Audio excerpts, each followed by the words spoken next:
Transmissions has started. Okay. Welcome to D&D. To recap, last session, they experienced more of the pleasures of the festival. Found two strange new companions, the Cyberbites Firewall and Wetware. They continued on. They had a pleasant time, a pleasant journey, and now it's the day after the Harvest Festival. You see, you each are awakened by the butlers.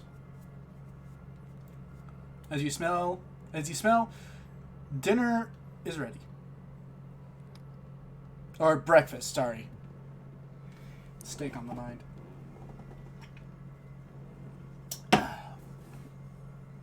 You each go down, take your seats, and it's a nice spread of eggs, bacon, carrots, grilled asparagus, and whatnot. What do each of you do?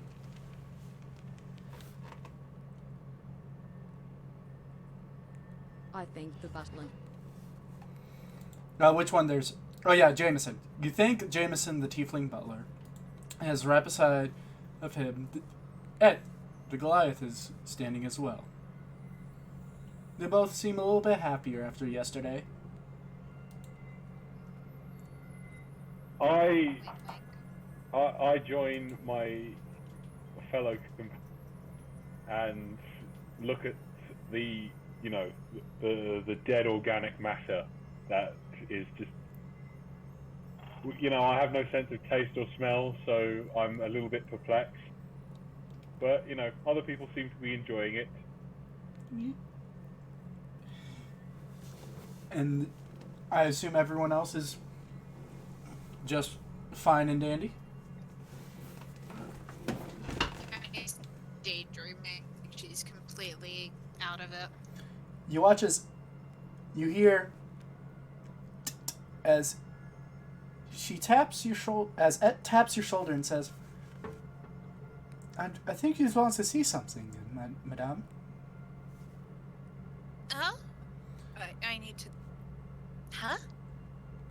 She just kind of like beckons you a bit and kind of like walks into the library. I follow her. As you follow, she points at the window, and as you look outside, you see that the college has an astral staircase that's shimmering down, almost translucent, like stars in the sky, with purple and blue floating around. There's just a very excited scream that just echoes through the house. After you finish screaming, uncovers her ears and says, I knew you'd like it. They opened it up just last midnight. It's always beautiful to see it. I am going to go change. I shall alert the guests as well. She's gonna nod and just run to her room. You each hear her run to her room as Ed comes back in and says, the lady has decided to go to the College of Banbar. Would you each want to follow along? I guess so. She nods. Yes. She nods and says, very well. Also, do you two need any more sparks?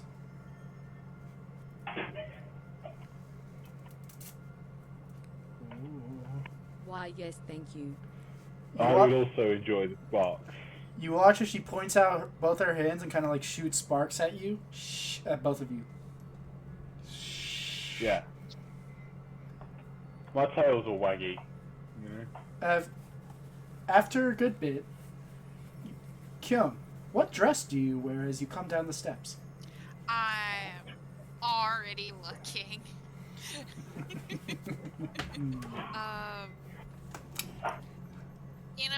joined the college yet, so I'm gonna go with this one. This is full of fucking dress. What's it sounds? Once it's changed, you got it. Quaggas. Sounds, yeah. Yes. Oh, that's cute. As you come down the steps, you watch as Et and Jameson kind of stop what they're doing and go towards the foyer and say, we will hold down the fort for you, madame. Just be sure not to take too long. I no promise. They both take a deep breath. Do you each follow her as she goes? Yes. Yeah.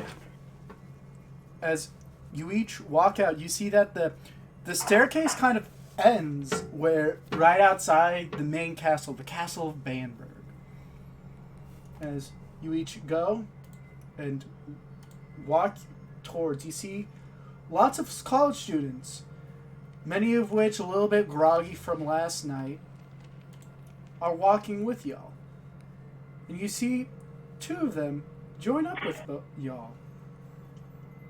You see Roderick and Lillian wearing student uniforms, not as elaborate as yours, but keeping the same color pattern at the very minimum, with robes and traveler's clothes. As CUNY just waves to them with this huge smile on her face. they wave back, as they are a little less excited, but I like your enthusiasm, as they say. As Roger comes up and says, I've promised you a tour, so let me show you a trick. As he points up to the right stairs and says, yeah, I always take the right. It's a little bit more faster, because people always gather up on the left, because that's where all the meeting halls and all that. The right leads to the, well, more of the cafeteria and such. Usually the Ooh, right. yeah. Most students eat at the college, but I always take a bite at home, right, Lillian? As Lillian kind of nods and says, I make a mean muffin. Yes, I'm sure he loves eating your muffin every day. She kind of gets red and says, why do you have to make it an innuendo?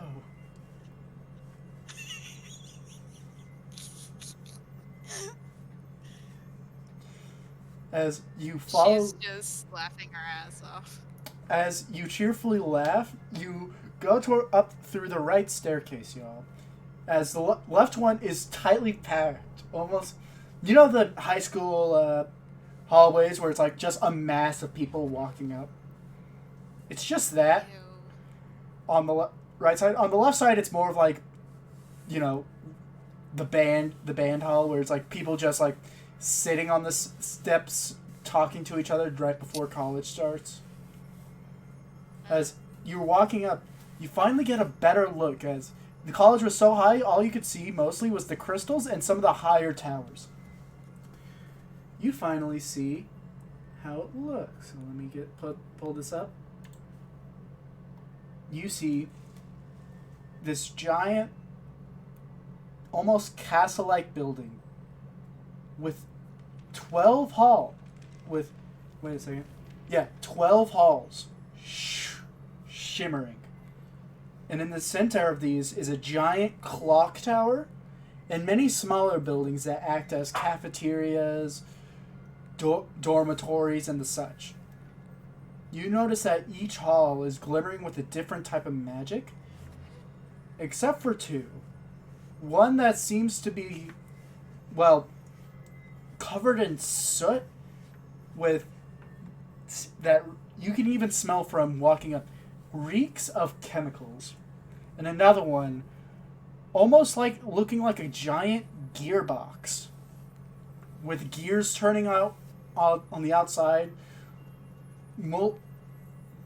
windows and such always moving around.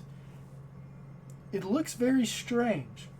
The rest seem to be built almost like cathedrals, each oozing its own type of magical energy, concentrated. And then the final one, the one in the very middle, seems to be one that doesn't echo any type of power. But at the very top, you see beautiful lights of every color flowing out of windows. And a little room on the very top where that looks like purple lines of power shoot down from it and connect to the entirety of the college. As you're finished soaking up these new surroundings, you make it to the top of the staircase. Where would you like to go first? As Roderick says with a smile. Wherever I go to sign up. As he nods and simply says, "You will have to go with me to the clock tower, then." As he simply walks towards the clock tower, where you see a large congregation of students going in and out of the cafeterias, the dormitories, kind of like moving in, while the clock tower has a little bit less. As you see, you enter in through this giant wooden cobblestone building shooting up towards the sky. A very well kept, seemingly like a library, as he says, get used to seeing books. You'll see them everywhere. As you see students with mage hand grabbing books from 12-foot tall shelves, bringing down books and going to little tables to read and study, preparing for the ending of the semester. As he says, "I'm sure you can get started early. They'll just see how magically inclined every one of you is."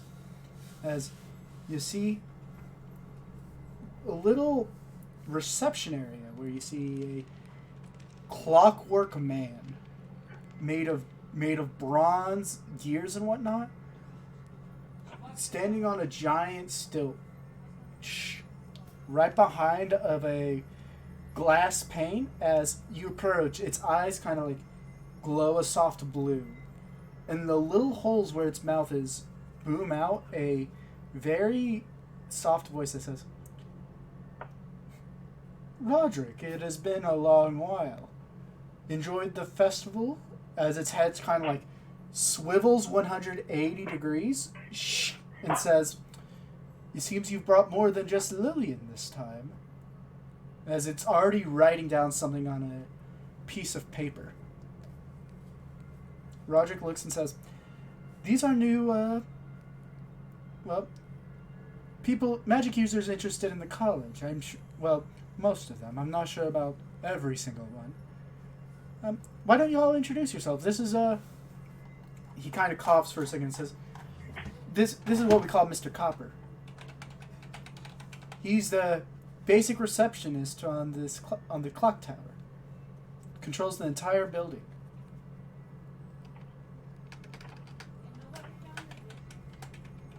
Who would like to introduce themselves first? Hello. I see. I am Wetware. You watch as, with blinding speed, it writes down wetware, and you see that it writes down your everything from how tall you are to your basic measurements, eye color. The only thing it doesn't write down, it says Rapicide of race. It puts a question mark, and it's already writing down firewalls. It puts down everything except for his name. Firewall. Do you say hello? That's interesting. How does that work? What do you mean? I point at the little scribe thing that's recording everything. How does that information get onto the paper? You watch as it puts up a quill that is embedded into its finger. As it says, "Ink stains the paper. And the paper stays fresh as long as you take care of it." How does it get the information? I put it on there with the ink. Don't worry, I'm used to these sort of, as it takes a second, as it says, disparities in knowledge. I believe this being is simply ... observant.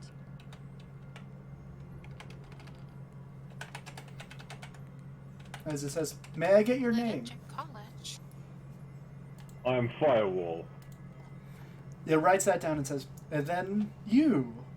As it takes a second, it says, nobility? As its eyes kind of flare to a yellowish. Talking to me? Keone's just gonna lean over to Roderick and whisper, "What does the yellow mean?" He says, blue means it's confident of the knowledge it has. Yellow means it's guessing. Red means it has no clue.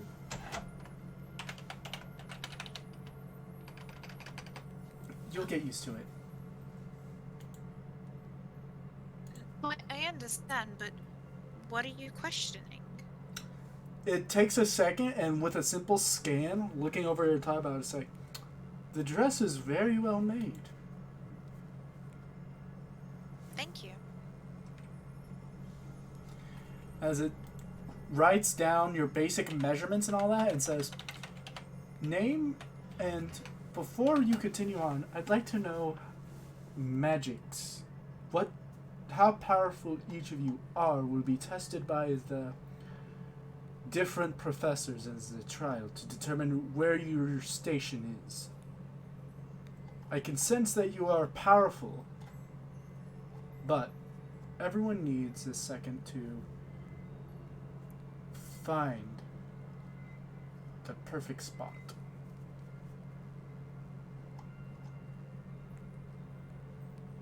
May I ask, what do you... I understand. May I ask, what is your speciality when it comes to magic? My speciality. I don't particularly have a speciality. Got it. As it writes down, with blinding speed, generalist. She looks a little offended by that, but she gets it.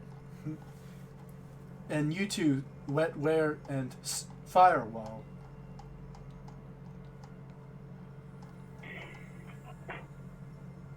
May I ascertain what you... Electricity. Machinery. You watch as with simple writing it said... He said... He hands you three of you slips and says... Kyung, yours says...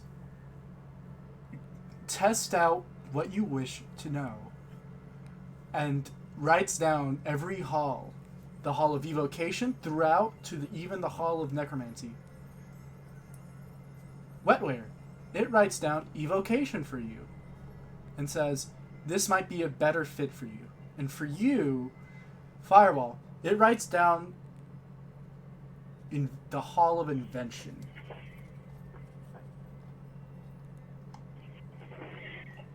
What about me? It scans you and says, you have very minimal magic. I mean, I can do this thing, and I cast False Life.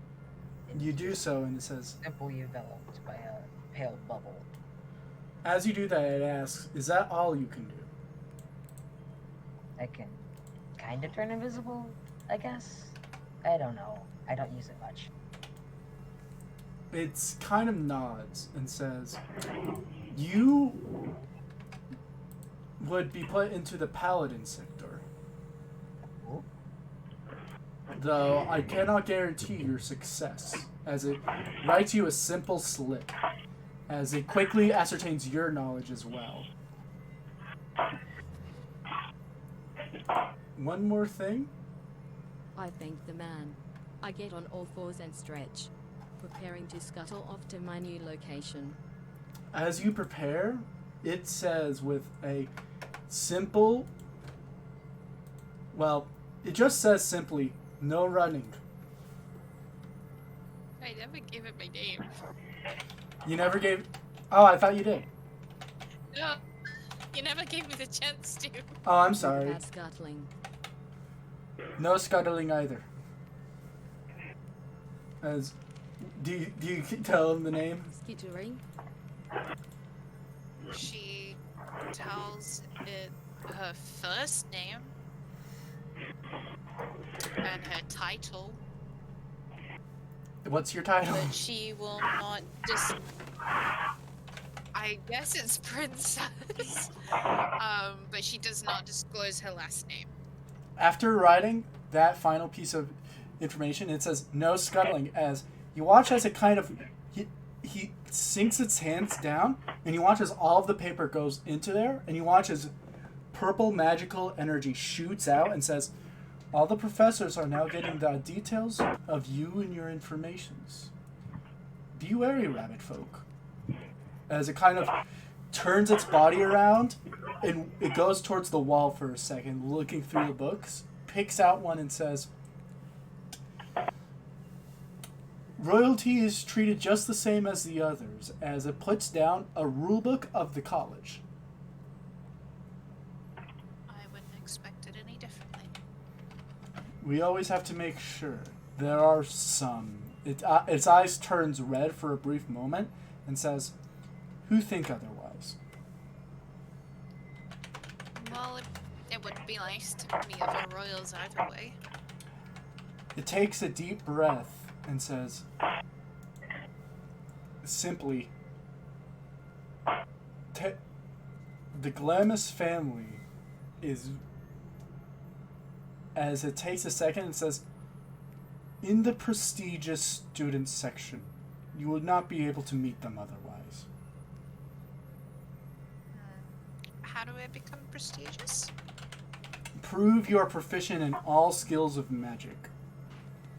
That's the trial. If you can cast every single I will try my best.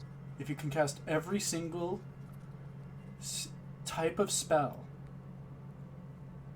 and prove yourself to both the alchemist teacher and the teacher of invention, you may become prestigious. It is not for the faint of heart. Only. I've never known to be faint. It nods as it says, only 1,000 students has ever become prestigious. Right now at the college, there are only 20. Out of the entirety of the college, which is, it takes a second and says 2,223. That just seems like a challenge to me. Everything's a challenge here. Good. May I ask about dormitories?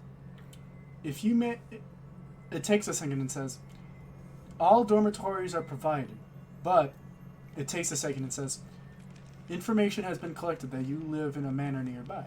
Would you like a dormitory here? It will cost money. Of course. It takes a second to calculate and says, for every single one, Well, I don't know what the others would like, but I would like a dormitory. it takes a second and says, till the end of the semester, which is 2 months, it would be. It takes a second to tick and says, 250 gold pieces. For just me? What every person must pay. 250 for just me? It takes a second. With blue eyes, it says, prestigious college requires prestigious homes. Okay, I have always wanted to try a boarding school, so I'd love a dormitory. Understood. Before you pay, you may look at your dormitory first. You only have to pay at the end of the first week. Okay. It gives you a small key that says room 1233. She smells nuts. What? Okay, she smells the nuts. Got it. And she'll kind of slide the key onto her necklace, like to the charms. Got it.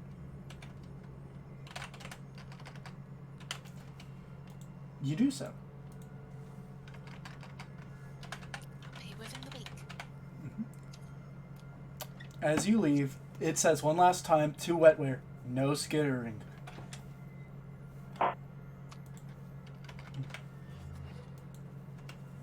Do you wish to go to your dormitory? I stand up. Somewhat annoyed I cannot scuttle. Walking is very inefficient. Everything's If you all inefficient. want to go,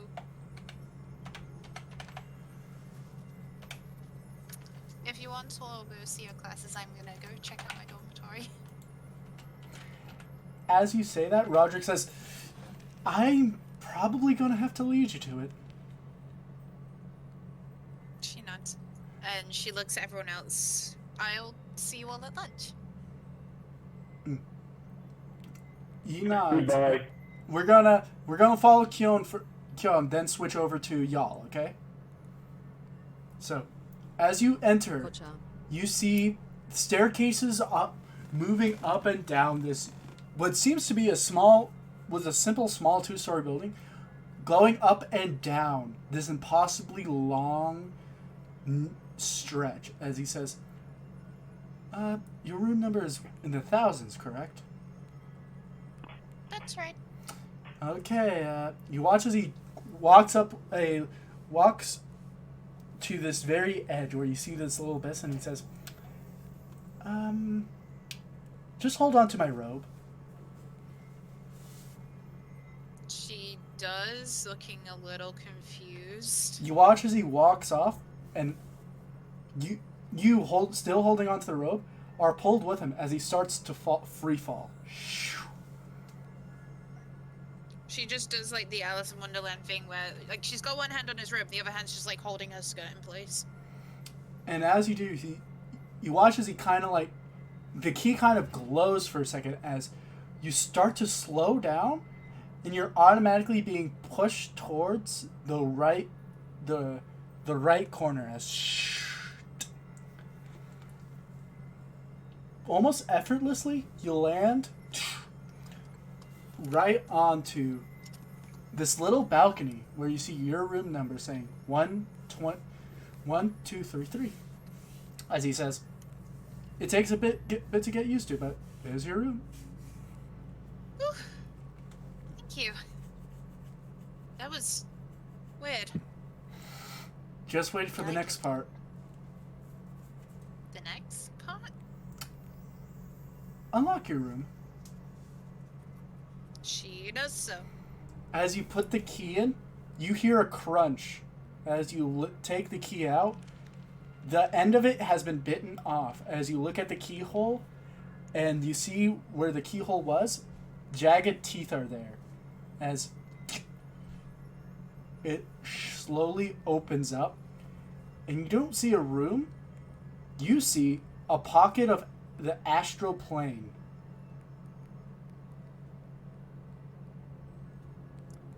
Okay, you were right, it does get weirder. You see, you know what the astral plane is all about? Being astral. Being It- overlapped onto It'll the mortal physical plane. No, it's the mold of the universe. And those with as he taps his head, those with the correct intellect can mold it any way they see fit. As he starts stepping into the room, you watch as the space that seemed to be nothingness beneath him starts to be remade into steps, and he says, all you have to do is think about it.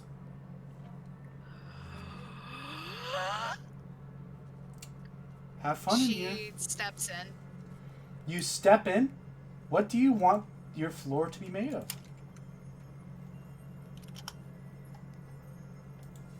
The floor.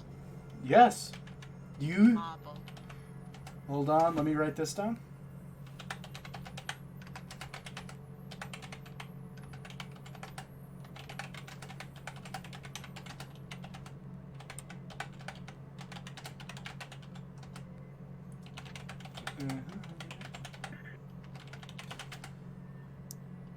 Okay, so your floor's made of marble. As you watch as almost building amongst itself, you hear the wooden floor being replaced with marble as it molds together. What would you like to be in your room? Basically, just imagine like a Baroque style bedroom. How do you But spell not just a Baroque? bedroom. Baroque.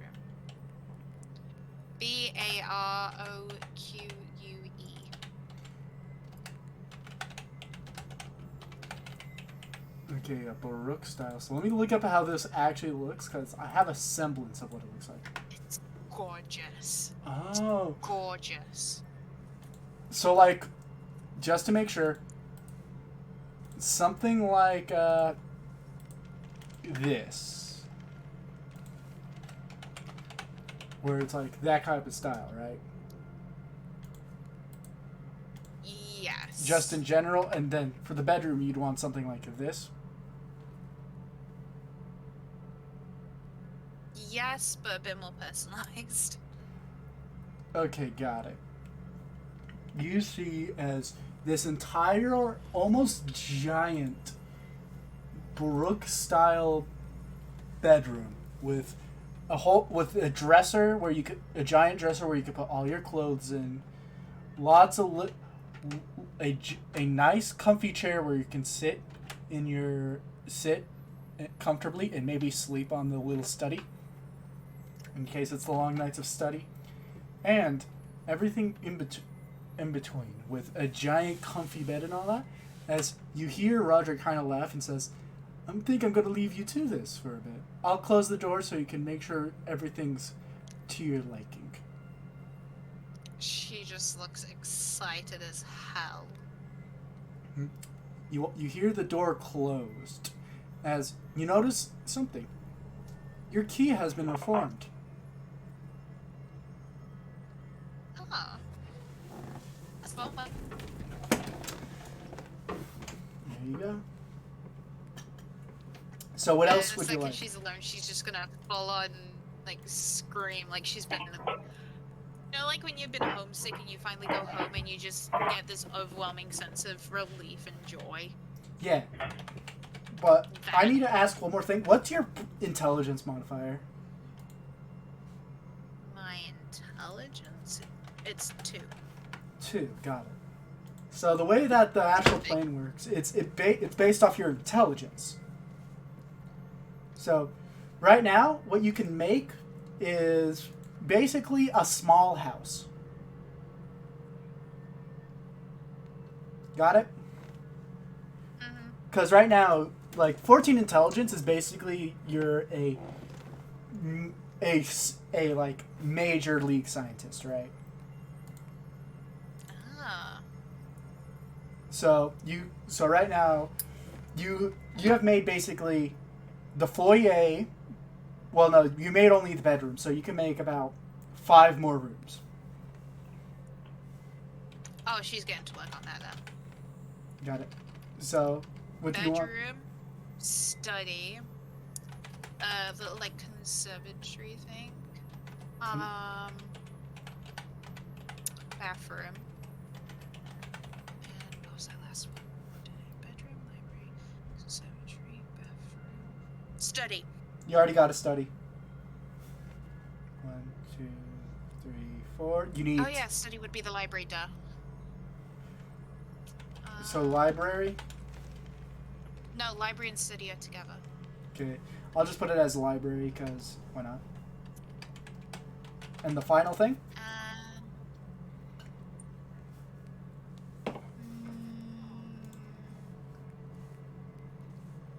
Probably just like a lounge area. So a foyer or a living room.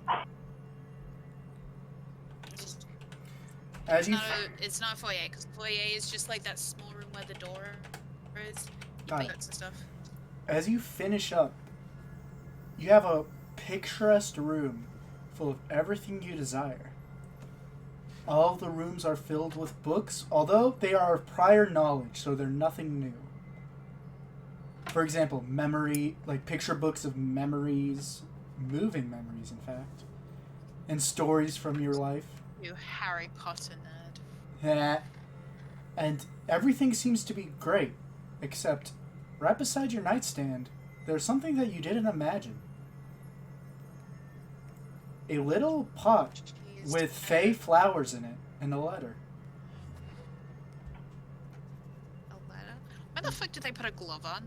My memory's going to hell. She's gonna pick up the letter and open it. From Cardin. I knew you were coming to the college. And so I decided to do a little, research. Everything here seems spick and clean, except for the teachers. I feel as though the one that you've been hunting is hiding amongst them. Keep an eye out, but don't alert them that you are suspicious. I truly hope that you will become as prestigious. Because if you can make it back to the Feywild. For they only allow those of power to go into the Hall of Realms.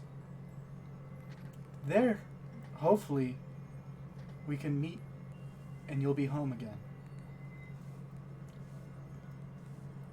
XOXO. She's gonna find one of the picture memory books and hide the letter in it. You pick a random run, correct? And she's... You pick a random one? Well, she probably would pick one with memories of her and Cardin in. Got it. So you put that in there. And she's gonna take one of the flowers and kind of put it in her hair. You put And in go a to one of her first classes. you put in a scarlet freeze, a flower that seems to drip with frost energy. As you walk out, Roderick says, I think before we go anywhere, they're going to make an announcement at the cafeteria. I think we can meet your friends there. Oh. Absolutely.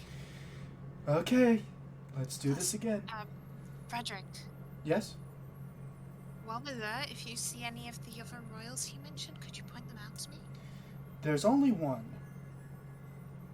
Only one. Tyrion Glamis. He spends all of his time with the Archmage as his personal apprentice. You'll probably see him at the cafeteria. But if you try to interact with him, I'll have to say this, it will probably be,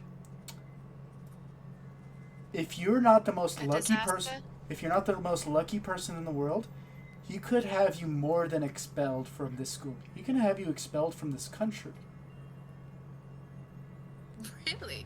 Orissa and Glamis have been at war for ages. And the fact that he is here is enough to justify peace talks.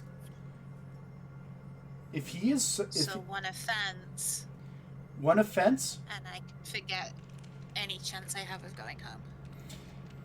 he takes a simple nod and says, I've been to the Feywild, as I said. I am one of the prestigious. I've actually been able to talk to him before. He considers me a... he doesn't consider me like the others, let's say that. He actually sees me as an equal in terms of magic. Just be wary of him. He has an ego. Rightfully so, I'd have to say. Ego, you say? He was born with magic. As was I. Mine's Yes. a little wild, sure, but I was born with it. He takes a deep breath and he says, his family is a very strange one. This isn't. During the War of the Chainbreaker, his family was, well, despite being slaves, they were allowed to intermingle with the Draconics. Oh dear. And so he has the Draconic blood flowing through him, and he's able to manipulate it. I see. So, Do you give me 5 minutes max? it's not going to start for a little while, the announcement, but I like to be there early. That's where all the good chicken's at. 5 minutes is all I need. You watch as he takes a little flask out and says, "Okay, I'll keep hydrated." As you smell what you could only think about is peppermint schnapps. I've never had that. Ew, it's my favorite. Anyways, back to the game. She is gonna slip back into her dormitory and she is gonna fucking give herself the works. Oh. Like, she's trying to make herself look like what she is. Ah. You know? You know what? Roll with advantage as a. Just make it make it whatever check you want. Let's say that. Any check I want. Yes. See, I could go stealth or perception because that's +7, but that doesn't make fucking sense. How about this? I'd say persuasion, personally. That is +6. That's fine. Okay, with advantage. Yes.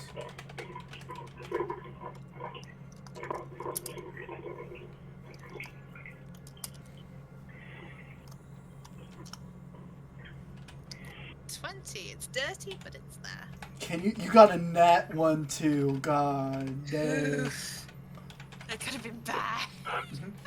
As you I exit didn't out, even realize it was a nat 1 because it said 7.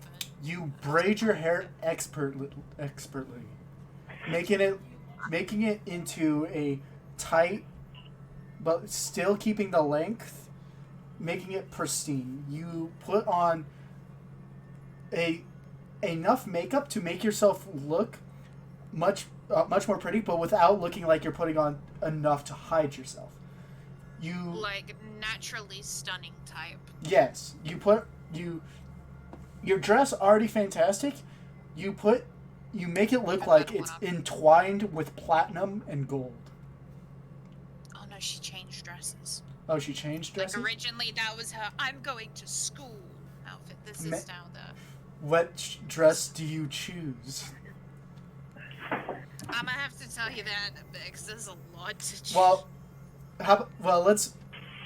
As you're changing, we can introduce your dress and how you look after Firewall, Wetware, and Thorn are done with what they're doing.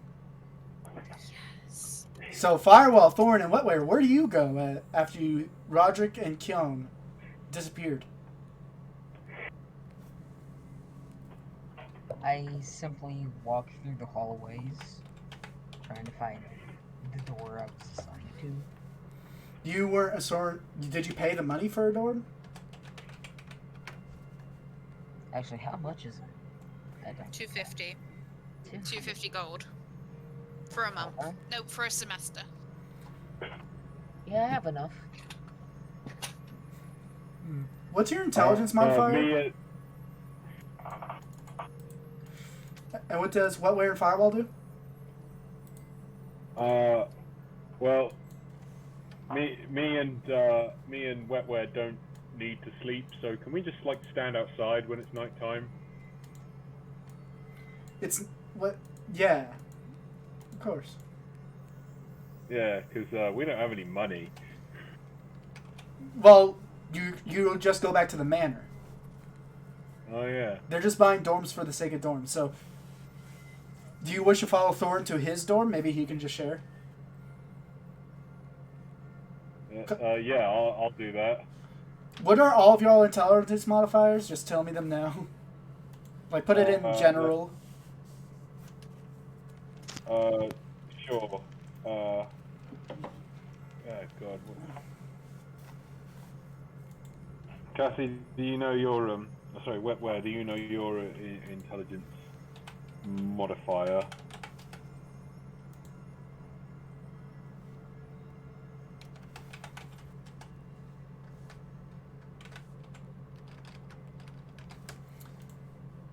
Let's see here. Do you have the same stat? Okay, Wetware has +1. Do you know where to find yours, Firewall? Yeah, I'm looking mine up. Understood. I also have a +1. I'll write that down. And then Thorn, what do you have? Yorin! My buddy, my friend. Awaken from your slumber, I need to talk. I wonder, Cass, do we have the same intelligence stat, or? You both are equally big and or small-brained. I see.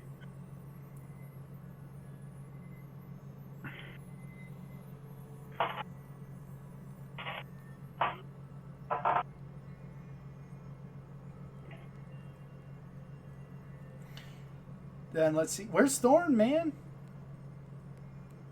I'm right here. Well, you gotta say it, man. You gotta say it. Oh my lord.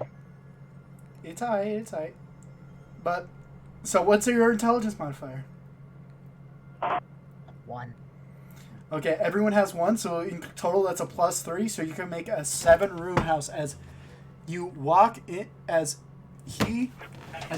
Thorn. You ask him for a room. He simply says,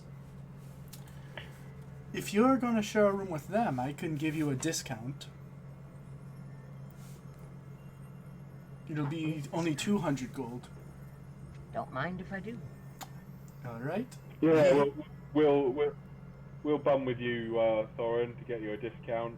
You treat us like Bender. Just put us in a wardrobe. We'll just stand up all night. As he hands you a key that simply says 255.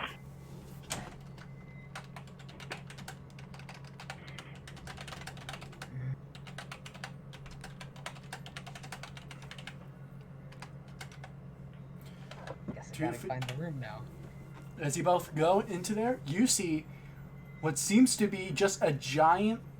You see students flying up and falling down, going to different rooms. It seems to be almost unending, which seems to be strange, as it seems to be just like a 2-story cobblestone building. You watch as a student, you watch as Lillian says, "Oh, hello. All you have to do is just watch." You watch as she walks, and she starts floating up to her room. Do you each trust this? I run as fast as I can. As you run and jump, you watch as Thorn falls like a rock. And then, after like a good 2 seconds, you watch as he slowly falls onto a balcony that was straight ahead of him. Wetware, Firewall, do you do the same?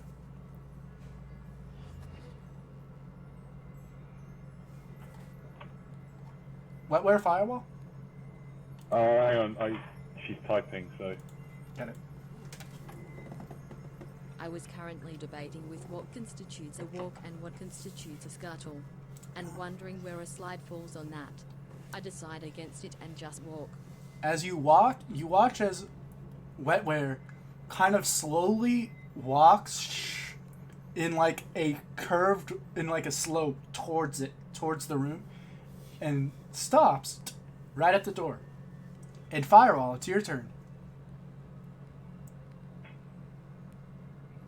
I look up and I look down, and I decide that I need to go pick up the small man again. He's already over there. Oh, is he? Oh, okay. I thought he fell down. Yeah, he did fall down. Yeah, no, like you. So is he? How has he gone up? Oh god, these dimensions confuse me. So you watch as students went up. Both Wetware and Thorn went down. Okay. As they naturally just fell. Okay, so I go down then. You walk into this giant pit, and you watch as you slowly float down and make it to this little balcony. Thorn, do you put the key in? Yep. You put the key in. You hear a crunch as you lift it out, and the tip of the key has been broken off. The door opens, and you see it's the astral plane. So here's the deal. Everyone gets 2 rooms, and then then a 7th room, where you each have to decide on what it looks like. Deal? Because I'm combining all of your intelligence modifiers. Okay. Yeah, sure.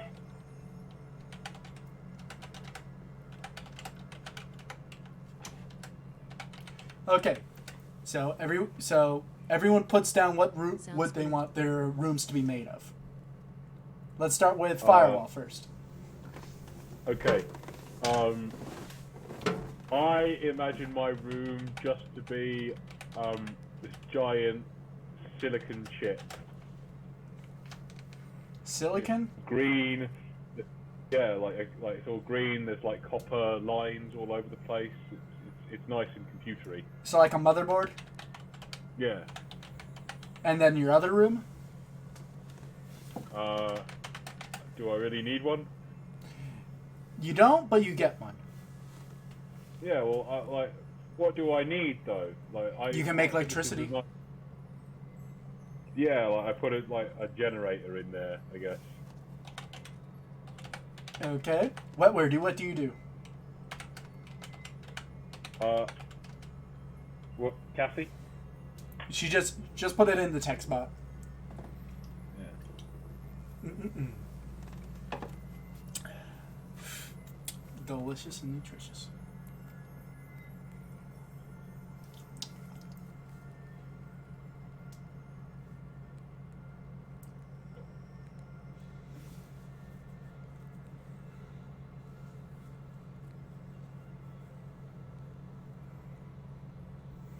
Ooh. Man, this vanilla Coke be hitting different. God damn.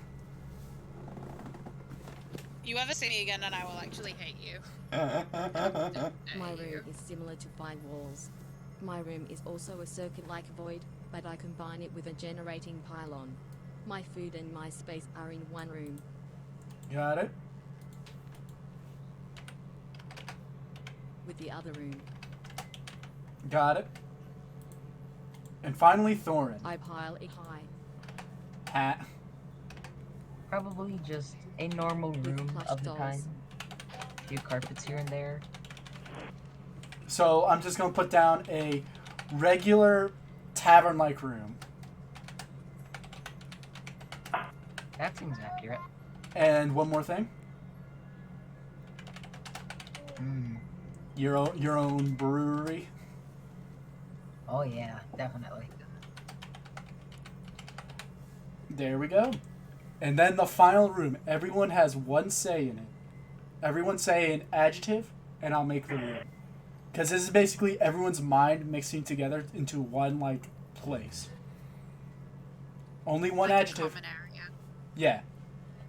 So everyone say one adjective. Go.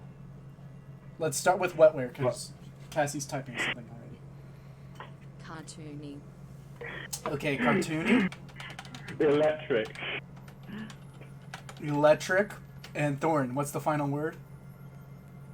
Soft. I don't know. You, Honestly. the common area. Have you ever watched Shark Boy and Lava Girl? Oh, Yeah. God, You remember Mr. Electric's domain? Oh no. It's You that. know what I was imagining when they said all of that was like one of those bouncy castles that's like painted to look like it's inside of a spaceship. Like you crawl through like a butthole type thing and stop bouncing. Although that is funny. They all now, you see that this room is highly padded like an insane asylum, as it looks like very, very drawn out, and you see that electricity kind of like bolts from one end to another, almost like ping pong. Nice. So, yeah, so all your rooms are connected through that. As you hear ring ring, ring.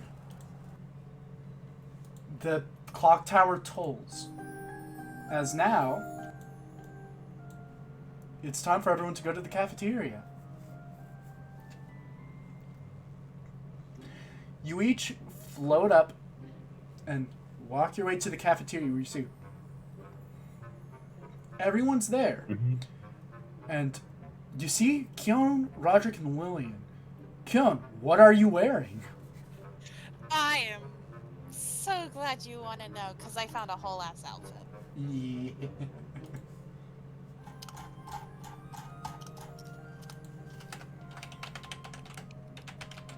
Give it a sec. There's two. There's all of them. As this happens, you hear, you see, going through on looks like a tram in the wall that looks like a thin line.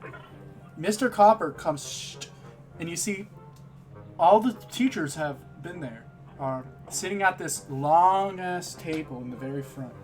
You even see Ivan there. Let me describe actually what everyone there looks like. You see a high elf. He seems to be wearing long white robes and has a giant pointed hat that seems to have a face made of buttons on it. You discount Harry Potter nerd. Oh my goodness, this is a sausage hat.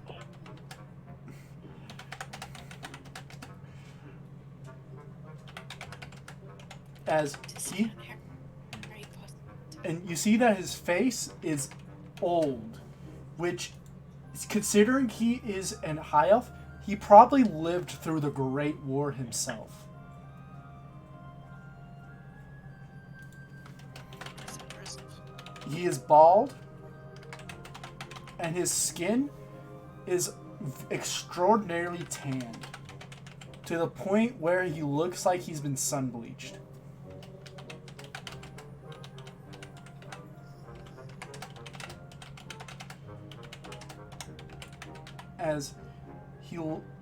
As you see piercing the crowd, his yellow eyes. He is the Archmage. You see Ivan there. Really? You see the middle-aged rock gnome with his giant frizzy hair and black with white streaks going through from all of his experiments. Short, stocky, and in a high chair, just to be with the others. Wearing, well, like magenta robes, which is stained with soot.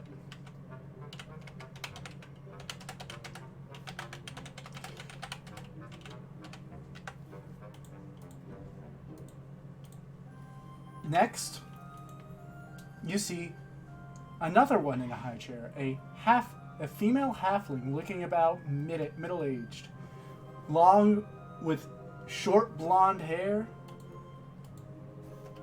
very tiny, almost to the point of malnutrition. Her body is like, and she seems to be wearing, well, more of a cyan blue robes, as she is the master of divination. Oh yeah, before I forget, Ivan is the alchemist master. You see a very strange sight indeed. An owl-like Aarakocra. You see he is currently poking out his feathers as he looks, you see perfectly pristine white feathers, and he's fucking giant, around like 8 feet tall, to the point where you think he's sitting on his knees. And then he's wearing, hold on, Firewall, what are you doing? Sorry, I need to take my tablet. Oh, I'm sorry. No, sorry, I was unwrapping some medicine. Sorry. Oh, I'm sorry. And he's wearing No, grass green robes, and he's the master of conjuration. Sorry for interrupting again. You see a giant female furbolg, long brown hair, and white fur with spots that remind you of a cow.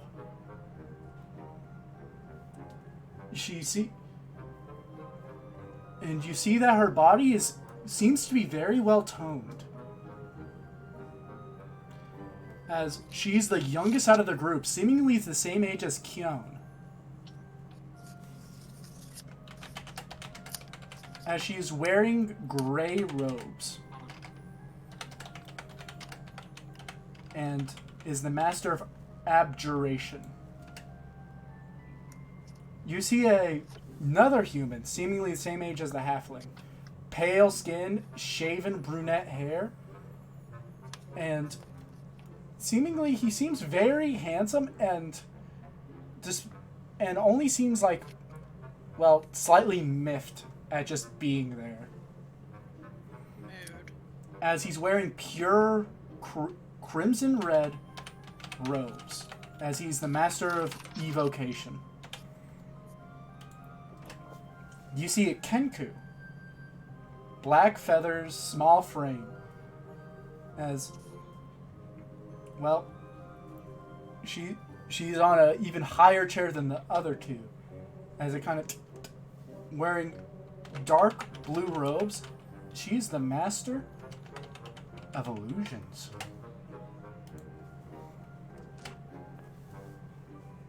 You see a high elf. Shaven head, one blue eye, the other one seems to be cut. And he seems to be very muscular despite being, well, a mage. He's wearing golden robes. And he's the master of enchantments.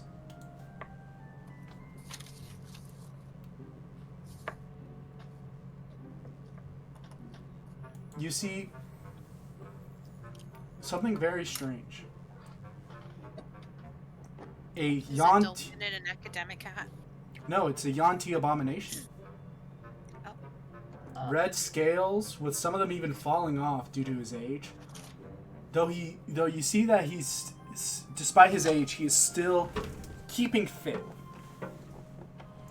So you're telling me he's a gilf? God damn it, Kyon. You Anyway, didn't say I was gonna. damn you. Anyway, his robes are very, very, very light purple.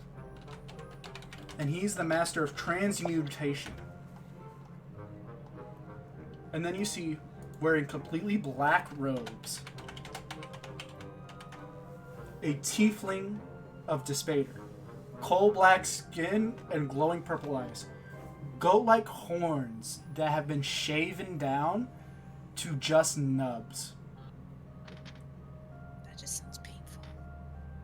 He is the master of necromancy. And you see off to the right side, well, on both sides, you see on the left side is a giant table where you see that it's the seniors. People who are going to graduate very soon. And on the right side, you see with very few people, only about 25-ish, that's the prestige table. And you see sitting a little bit higher than the rest is a young human man with wearing purple robes and wearing a small, thin, circular crown made of silver. And on his robes is... Hold on, give me a second.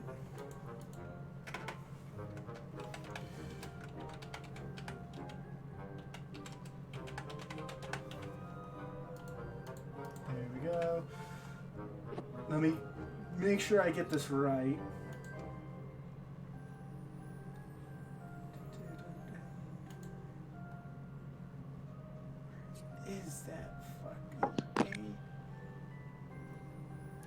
There it is. There it is. A two-headed lion, silver, with two heads.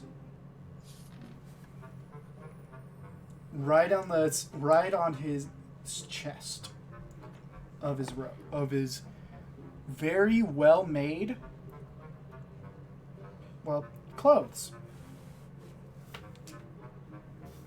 As you see that Mr. Copper goes directly towards the Archmage and seemingly whispers something as he kind of nods, and before everyone sits down, he uses thaumaturgy to embolden his voice, making it boom throughout the entirety of the cafeteria as he says, "It seems like another member of royalty has joined our fair college."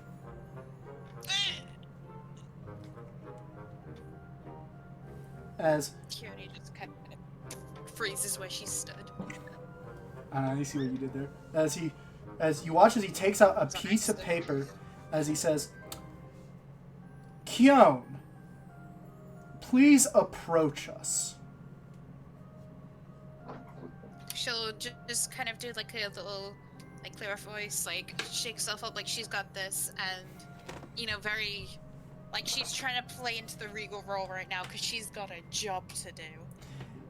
And she's gonna walk up. You watch as everyone is staring at you. You hear whispers starting to She's murmur. not gonna look at any of them. She's just looking to where she You needs do. to go. You are from the middle. You're walking and you see like everyone staring at you, including Glamis, as he stares at you with confusion and intrigue. As you see, almost all eyes are on you, and you hear murmurs and whispers as people are coming in, wondering what's going on. People are already here, updating the people. And as he do, you... So, question. Yes? With my 17 passive perception, do I hear what any of them are murmuring? You hear many of them murmur. I don't think...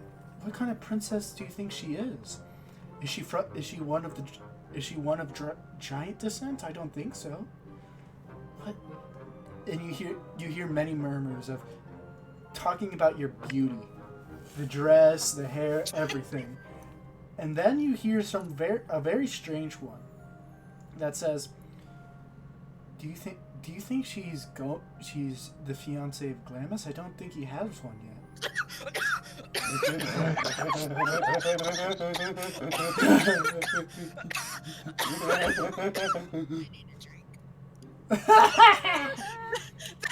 That wasn't in character or anything. That's good. It was just me. As you walk up, you In character, she's just thinking to herself, "God, won't let me live that one down." as you finally come up, you're in front of this little empty area. As you see that everyone's there, as the Archmage says, "Which lands do you hail from?"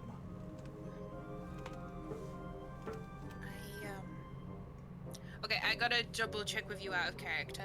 Yeah. Is it the Feywilds or the Shadowfell? Specifically. Your character? Mm-hmm. Feywilds. Okay.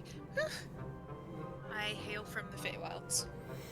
You hear the murmurs kind of get a little louder as Ivan himself kind of like looks a little bit wide-eyed, not knowing what the fuck's going on. Goes like, kind of looks towards the Archmage as he's currently talking with the Necromancer professor. As he says over the table, kind of his voice a little loud, says,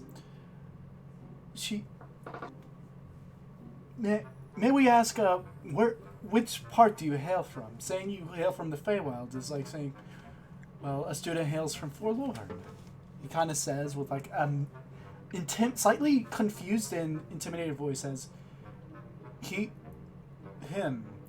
the Archmage, looks a little bit confused, but then nods and says, "Yes, that's a good question." Apologies. Out of character, I don't fucking know. You hail from the I lands of don't know. frost. I'm a fucking idiot. Wow. It's Yeah, alright. wow. It's alright. She nods her head once. My apologies. I hail from the land of frost. Murmurs turn even louder as you hear an ice queen? What? Motherfucker. What? You make a single Frozen reference and you're dead. Okay, fine. I was about to say, will she let it go? As you hear you hear with your well-defined rabbit ears. Are you hiding them or are you keeping them out? Actually, I want to make sure of that. She has them out, but they're kind of lowered. Like, she's not trying to make them obvious. As you hear some of the prestigious students say something, but you hear his voice. Glamis says, Do you reckon she's the same age as me?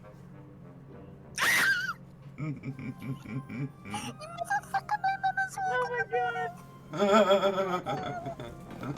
There's gonna be a fight between a fae and a human soon. As It's not gonna be me. as he's looking at you, would you like to roll insight to see what he's thinking? Sure, I have to detect thoughts actually, but if I roll badly, everyone will fucking know. So I'm just gonna insight. Insight sucks. Shit. No, you can read the surface thoughts of people. And they won't know. Nope. I would like the surface thoughts, please. As you quietly cast a spell, you hear a simple thought run through his head. The Feywild is the reflection of the material realm, is it not? Oh shit. That's all you get at the surface level. If I dig deeper, he'll know. If right? he fails, yes. If he fails, and then roll 1d20 for the wild magic. Oh, thank God, nat 20. Holy As you go deeper, you see he's already connecting the dots. No, that was for my wild magic. Like if I'd rolled a 1. Oh, okay. So to roll deeper, he has to roll a saving throw, right? I believe so. Let me check. Any spell? That's the wrong spell I'm reading. There we go.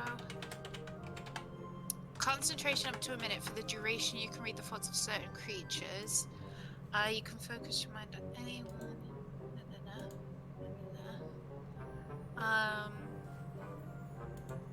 If you probe deeper, the target must make a wisdom saving throw. Should have I'm guessed. not risking that because I'm. Yeah, let's say you don't risk it. Even without the modifier, he would have passed. Yeah. So So. you But only I do probe. know his surface thoughts for a minute. Yes. So you know what he's thinking as they each kind of simply said.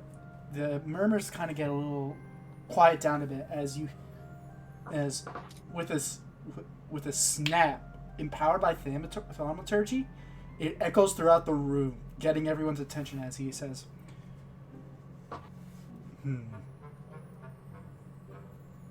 He kind of he watches Archmage narrows his eyes and stands up for a second. Shh. You finally see that despite how he looked sitting down, as he stands up, he seems very tall, about 6'7".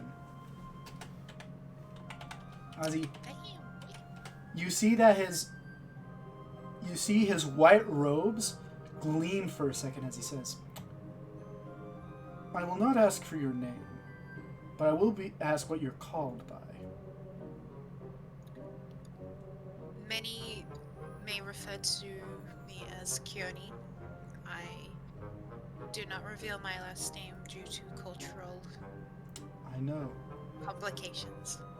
I am the master of the Hall of Realms. I know everything about every single realm there is. I will not dare make you break the rules of the Fae here. We welcome you with open arms, Princess Kion, as he kind of signals, trying to be a little bit, stealthy about it to all the others to stand up as he takes a curtsy. As the rest hurry up and stand, the smaller races, Kenku, Halfling, and Ivan, stand on their chairs to do a little curtsy as everyone is silent as this She happens. just bows her head. Like nothing else, she just bows her head. As you do so, he asks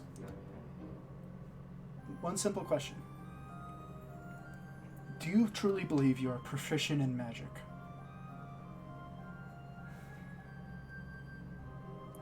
I believe that if I am not, I can become.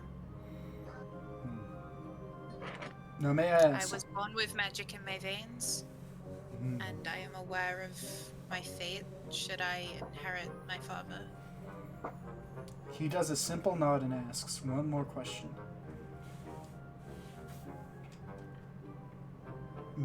Do you wish to prove yourself now?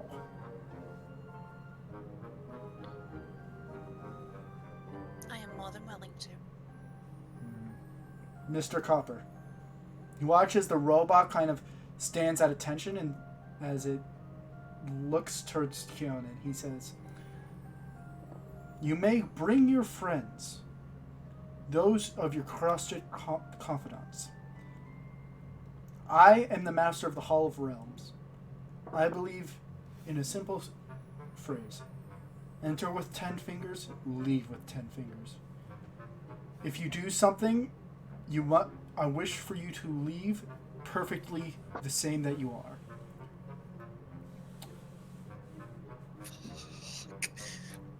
So, Let's hope I don't roll those ones. you may bring up a small crew of people, as Mr. Copper has told me you've entered with a gaggle, or a procession, if you will. They shall help you in this test. If you pass, you will become a student of the Prestige. Now, if those who came with her are here, come to the front.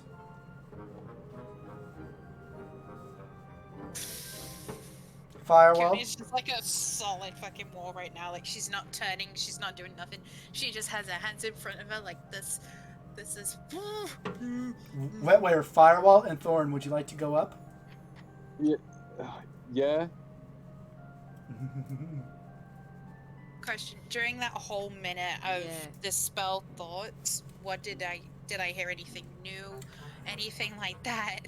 As his mind kind of goes through every ruler of the Feywild, and then lingers on one. The Prince of Frost. Yeah. As his mind slowly turns. Oh, hey, Sita. Sita, help! Sita, help! Sita, help! I have survived. Sita, I am alive. What is happening? Sita. I have no idea. They went to college. The prince wants to know if I'm single. Did I kill him? Not yet. Just No, read you'll start a history fucking actually war. posted the thing. You'll start a war. You know what? No, I'm gonna walk up to him. I'm No, gonna walk up no, to him, be real casual. no. Even I'm gonna be interacting with casual. him, even I'm gonna pop my interacting collar. with, Caps. even I'm gonna interacting pop my with collar. him would do that.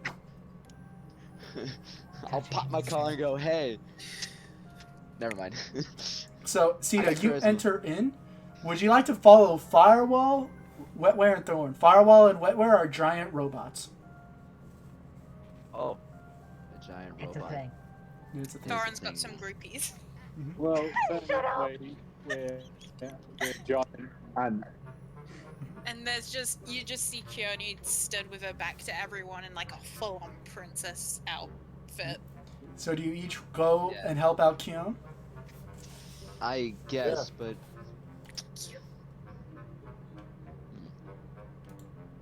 No, when I go up there, it's gonna be few. Yes. This is a serious question. Why are you hitting on rabbit folk here, What? pal? Who? Oh no, like the guy that's doing it didn't actually say it to her. I just have impeccable hearing. And he Oh, wondered out okay. loud. Oh, okay. Okay. Makes sense. Now I understand. So disturbed you said his mind lingered on the Frost Prince. Does anything else happen before my spell falls? The final word that comes is simply, what? How will he fare against him? And that's it. Wait, Howley what? How will she fare against him? Okay! Who we I with, highly doubt I'm going to pass this. I only have 5 out of 8 of the actual schools of magic on my spell list. So, Oh, you you'll know. see what this is about. It- As you each come up, Mr. Copper comes down, and you watch as he lifts up and chairs come out as he says, "Your test will begin after the announcements." Oh, What? As just relax and sit up. as you each sit down, you see that the Archmage continues as he says, "Welcome one and all. The Harvest Festival has concluded, and so now you each will be tested. The second half of the semester has started. This will be 6 months as the other one has been. Here, we will learn from every single one of our professors. I am your esteemed Archmage, Master Aaron Sant. I have lived and seen many things. And now, I will be happy to teach the old as he looks towards the seniors, and the new as you see the new coming freshmen sitting at the far left table. We all come from different walks of life. As you can see, we have true royalty, we have many nobility of this city and cities around, and we even have commoners who excelled at their studies and proven themselves of equal worth. But enough about that. I shall inform you on every single one of your professors. Let us start with the humble Ivan Quarry. As in kind of like a little like half daze, he hears his name, kind of like shakes and says, "I am Ivan Quarry, Potion Master. I will teach you the ways of alchemy. I believe everyone has the potential to make anything, whether it be a simple flask of acid or the most potent of healing valves." He nods and says, "Now for divination." You watch as the halfling stands up and says, "I am Master Nas Blue. I shall teach you the ways of seeing the future and looking for the ways to ensure that we meet the ones we want." Dolken, why are you here? Dolken's hiding. Oh god. He's hiding underneath the tables. Just watch, he's hiding under someone's fucking robe. You're gonna hear a scream at some point, and absolute chaos is gonna break out. And then a kick, and I go, "Ow, son of a bitch! God fucking, My fucking nutsack! God damn it! You hear? Little goblin balls! You You hear? kicked me in my goblin nuts!" You hear? The Archmage kind of nods and then says, "Master Truescale," as you watch as the abomination slithers out as he reveals that he was never sitting in a chair, just coiled up, as he says, "I am the transmutation professor. I shall teach you the ways of turning any simple element," as he taps a little tuning fork as it shimmers, turning from iron to silver, as he says, into the wildest materials. As he flicks it again, it turns into pure brimstone, and he sets it down on the table.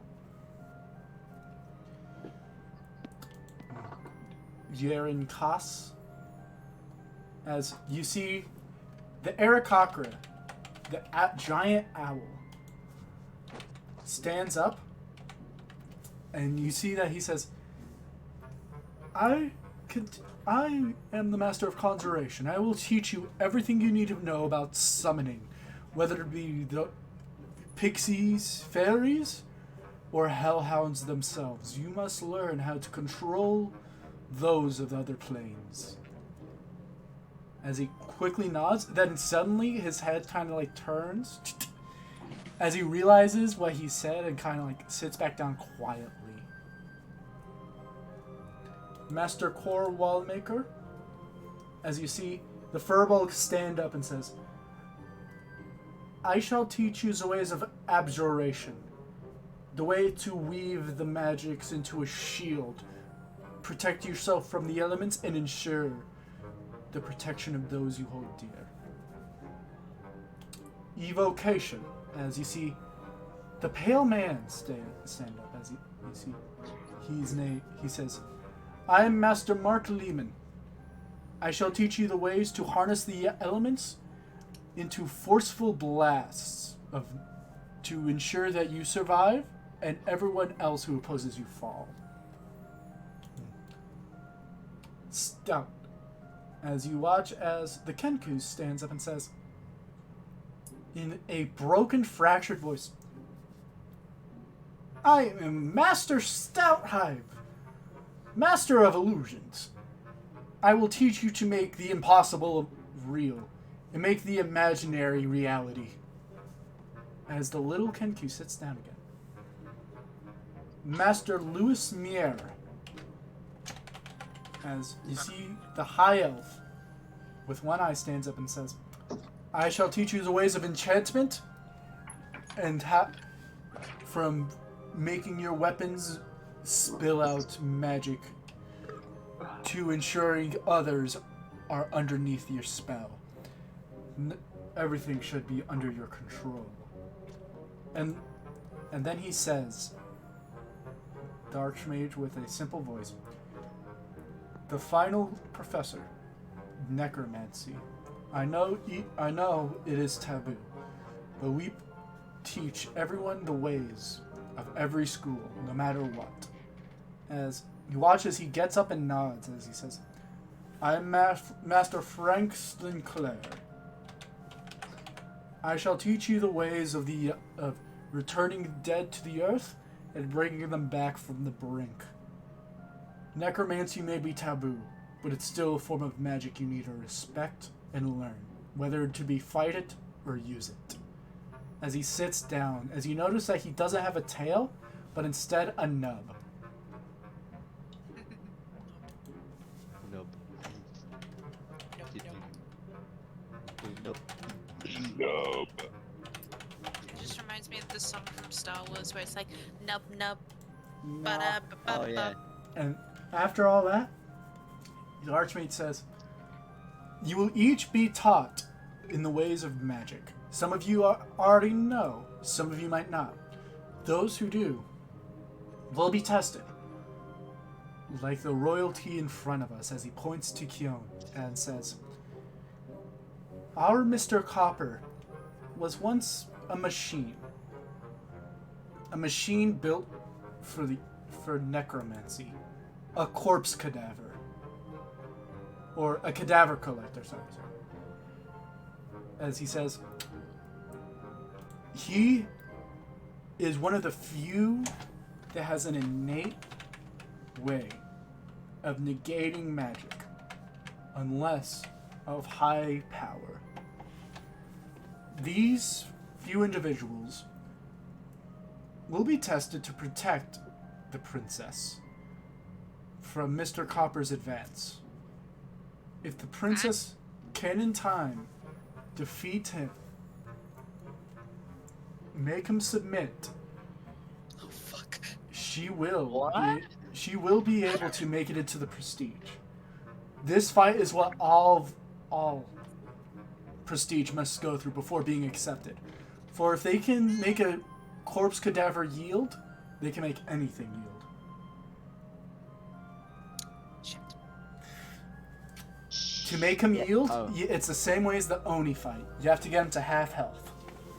Oh, okay then. I thought it was gonna be like some complicated fucking thing that I don't know what I have to do. Okay, if I just have to get him to have health. Guess what his health is? Oh fuck. What? Look So in. half of that. Look what I rolled. Oh shit. Scat.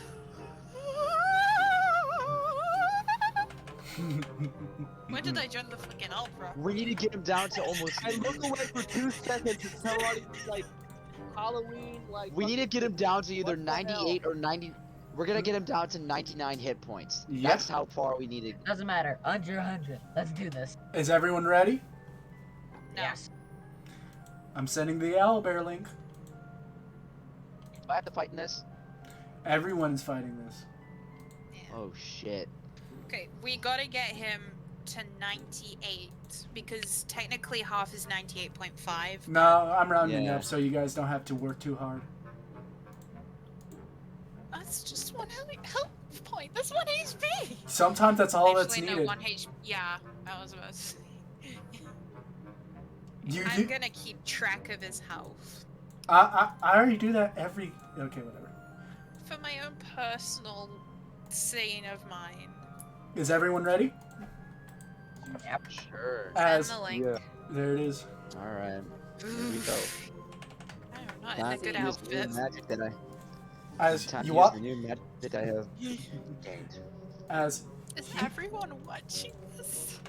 yes, And it's gonna get a. as now, you watch as your chairs disappear as you get up, and you see that he's no longer on the rails as his legs jut out into 6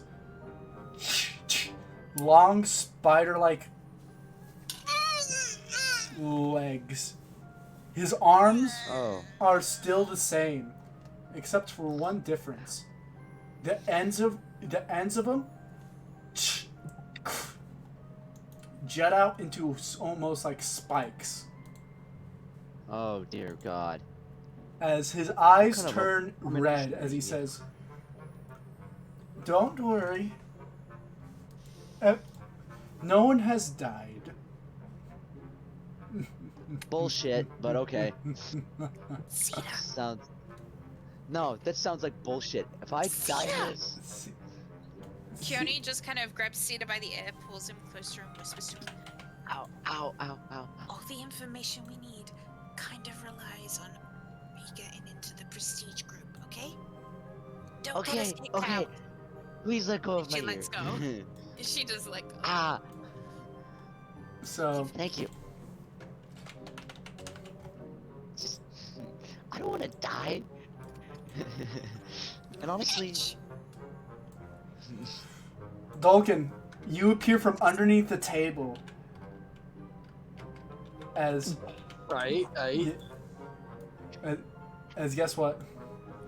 You are seemingly dragged out by a wire as the cadaver says, "You have been recognized as part of the party. Congratulations. Okay, Mark. Prepare to fight." Keone just pinches the bridge of her nose and shakes her head. You need all the help you can get, young madame. Oh, that's This- not why. That's not why. I go. Is everyone ready? Hello, Roll Johnny. initiative. alright, let's get this. I'm getting this. No. Let's take out all of his legs. Maybe that might help. You can repair him. He'll repair him. He'll be fine. He might be crippled for a couple days, but we'll be fine. Be fun. Ah, 14. he'll be fine. 20. I think I go Plus- before foreign because I'm +4. Well, Hey, better than Fantastic. that one. It's because you showed up late, Sita. Shit. That's what it is. Sorry, I'm rolling Wait, it's plus. not possible. There we go. You were like, wait a second. that's not. No way. Ah, that's not Fucking possible. sus. Little sus. So not who gonna wants to go lie. first? Thorin or He's a sussy fuck. Thorin or? I think it's based on Never. modifier. Mine's +4, his is Never say +2. that. Okay, got it. Never say sussy baka again. Sussy fuck. So I'm gonna kill this. Firewall roll. It's time. It's the initiative modifier, isn't it? Yes. I beg for death. Deaf. Look, on the 13th, I'll I'm going make in you for a deaf. hair I'll give you- appointment. I'm going to be in there for hours. Please murder me on that day. Damn. Also, you want to Wait, see what the said- picture you of the asked- corpse no, you character asked for looks deaf. like? You asked for deaf, so I'm gonna make you deaf. Is that Yep. okay? Does that work? This is what the corpse No. collector looks like, by the way. What? That's Oh! actually better than what I imagined. I was imagining like a little owl robot with like legs crawling out of it, like the head from Toy Story 1. Oh, that's what it is. This is That's what I was this is what a imagining. regular one looks like. So firewall. Yeah, sorry, I was looking up my modifier and I just realised it's the same as wet wave. Got it. Okay, I'm keeping track of this. Dolken, usage what did you roll? For my own sanity. What do I do? Initiative. You need a roll. Oh, I need a. Oh, fuck. Yeah, you need a roll and join the owlbear, man. I did. Dolken, I'm you joining dumb. down there. I'm here. You're slow. You're slow in the head, Thorn, or whoever the fuck just talked. I think you just proved our point. Yeah, no. Stupid. Mm. That was me. Okay. So, Okay. while the fight's like setting up, Kiri's gonna glance over at the prestige Hey! table just to kind of, you know, have a good idea of how they're reacting to all the shit. Okay, Uh, roll 20 You see both Lillian and Roderick fucking aghast. I thought you were about to say they were fucking. No, no, On the no. table. On the table. No, On the table. you see on that the table. the rest of them are They're getting off. It's some of them okay. are like twitching from fear, you believe, or some Twitching. sort of like how they remember fighting this thing, except for him. Who? Oh, baby. The prince. She is gonna, and this is like, okay, I've been watching Bridgerton, so a lot of fucking tactics from there. She's gonna glance at him, and then she'll look to Lillian and Roderick and nod her head with a smile. You do so. I give Now. a wink to Just the come back to Jesus. the fight. It's God, the battle. fuck. It's Kyon, it's your I turn. give a little wink. It's me first? That's not happened since I played Rogue. It's me. You ready? It's me first. No. Oh yay! He's after me. Fantastic. Dear Lord. Die. Also, Firewall and Wetware, join up in the owlbear. What is the halberd? I sent the link. It's It's the lengthening. yeah. Combat and skill check. Okay. I'll put one where did in. you send the link? I'll put it in general, so for y'all, so it's easier for you. There you go. Inner peace. Inner peace. What's your Okay. plan? If I do something creative, how much will it fuck me over if it's not going to cause actual damage? Depends on what it is. Okay, I might take it back that it's, but shape water to create like a puddle underneath it and ray of frost to freeze it. Oh, that yeah. Freezing in place? No, like freeze the water underneath it so it's on a slippery surface. Ah, so Oh, it's I see. difficult terrain. Got it. Got it. Watch this. So yeah, you can Watch do that. this, Yizzy.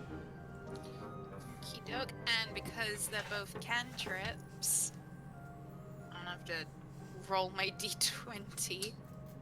I do have to use my sorcery point. And can I use the Ray of Frost to do some damage on it as well as try and freeze the water, or can I only do one or the other? Oh, you can do both. Yeah. Wait a second. What? At the start, I cast spell select to do my magic. That means I automatically have it, right? Yeah. Oh my god. Can I use Tides of Chaos to make that advantage, for the love of God? Yeah. I want a nat one. Well, here comes Tides of Chaos, ladies and gentlemen. 14. You hit the water, but you watch as its legs kind of curve around it, not getting hit. But it's still on difficult terrain. Yep. Okay, then... Oh, fuck. Oh god. Oh, no. Let me see. Oh god damn it. Don't you remember this one? Do We're it. fucked. We're so fucked. Do it. Okay. Who's dying today, boys? Who's dying today? At least Who's it's not gonna- like a rushed one, it's prolonged. Oh!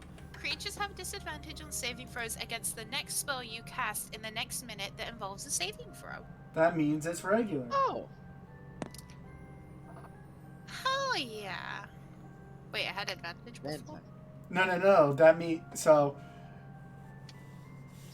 It has advantage on all saving throws against magic.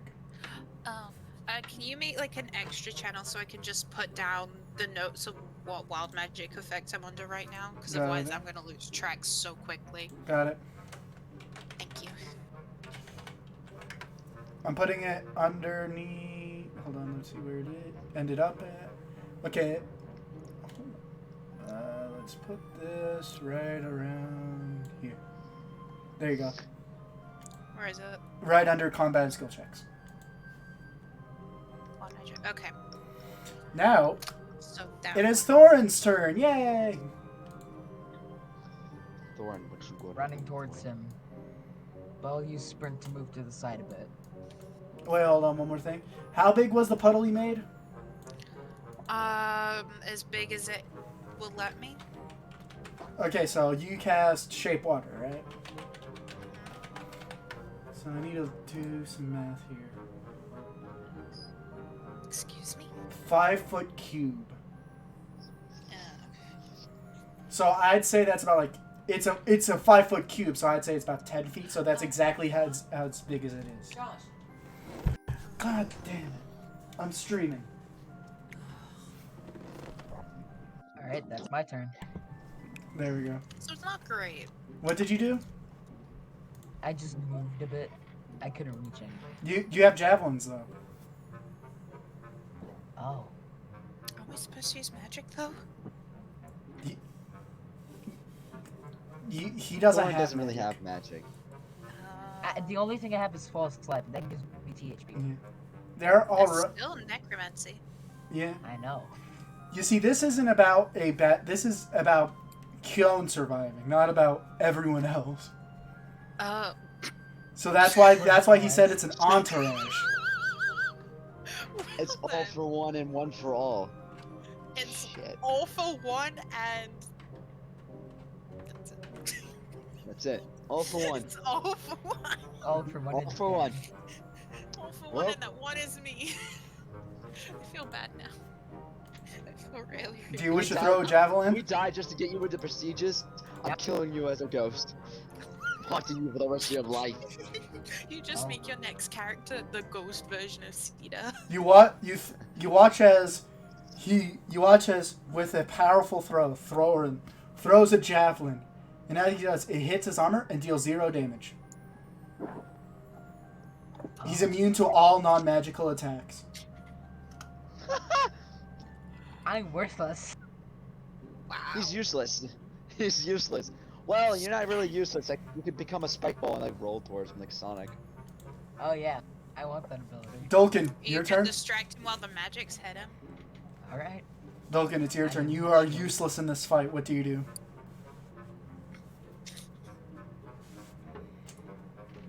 Vulcan goes around and pickpockets everyone. I think Dolkin's muted, so Wetware, it's your turn. Vulcan stands there, scratches his nuts, and just goes, "Well, I'm out of here." You there, mate? Cassie, wet, that's you. Come on. I think she's typing. Is she not? Let me check. Yeah, she's typing.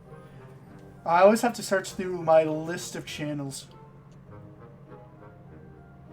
Sorry, was trying to find the text box again. Yeah, same. Don't worry about it. If you drag text box into the voice channels section, then it'll be easier for everyone to find.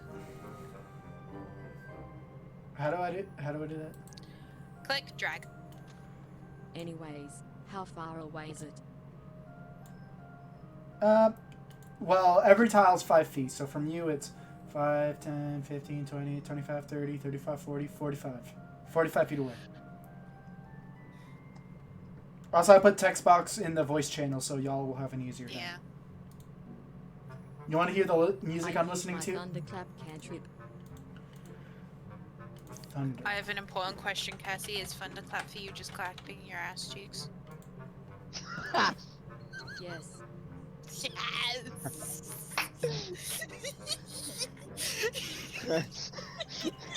I'm so dummy thick. The clap of my ass cheeks I am create curvaceous. thunder waves. Archmage, I'm trying to be stealthy, but the clap of my ass cheeks is a bit of magic college. Oh god. Okay. Stop Roll my the ass damage cheeks as break with a clap that can be heard 100 feet away, echoing throughout the classroom. Wetware, a 1d6, please. Wait, no, 2d6 because you are now a 5th level sorcerer. Wait, did you roll to hit? No, they had to roll a Constitution saving throw. Oh, gotcha. So roll 2d6 as with the clap of Wetware's armor plates, I guess. A giant thunderous sound echoes throughout the hall, and it does big damage. I'm just imagining like that one robot from the film Robots with the giant caboose Yeah. that traps people against the wall. And And we brought who someone. lets one rip and commits actual fucking murder. Oh, I remember that scene. Oh, she yeah. does. That's right. She kills the lamppost. She kills the lamppost. Then Mr. Bigwell. Hey guys, get a load of this. Fucking creates an earthquake. And at the Like, end, she what the just hell? twerks against Bigwell. She just twerking her. Yeah, Mr. Bigwell, why did you come back? Well, you see, I like bigger women. I like bigger women. No, like, why are He you likes here? big butts and he cannot lie. Not The lie. other robots can't Oh, deny. and So roll the damage and we're good, okay? Walks in with a big chassis and a round. Cassie, are you good? I added you at which channel you need to roll in, okay? I'm dead. I'm done. Yeah. I'm trying to. I watched Squid's Game today, and now I can't even like watch it anymore because I'm I'm so Woo. laughing too hard. I'm trying to watch it. It's just I struggle watching things where, you know, it's very obvious the voice isn't syncing up with the mouth, Yeah. which I get because it's That's why I different watched- languages. It's just very difficult. Is that the end of your I turn? just watched the Conversation original got Korean. overwhelming. Oh, it's all right. Yeah, that's how D&D gets sometimes. Also, you with the thunder, you hear kind of like gears turning inside of its head as it kind of like scrapes its hand against the sides of its head, trying to get the sound away, per se, as it just hurts. Firewall, your turn. So, Okay. did it take all the I- damage? Yes. I use my on-off cantrip. On what? It's a machine, right? Okay, let me figure this out. Wait, what does this on-off cantrip do? Like, It does turns just turn things off on and machinery? off. Just... Like if you too lazy to Interesting. hit the light switch that's on the other side of the room. Oh, Any well, software that require any software-based shutdown sequence to activate or deactivate cannot be affected by on or off. So it's a useless thing to use against this robot. Yeah, because it's software-based. Okay, then can I change my cantrip? Yes. Okay, I'd like to use my acid splash cantrip, please. Acid splash.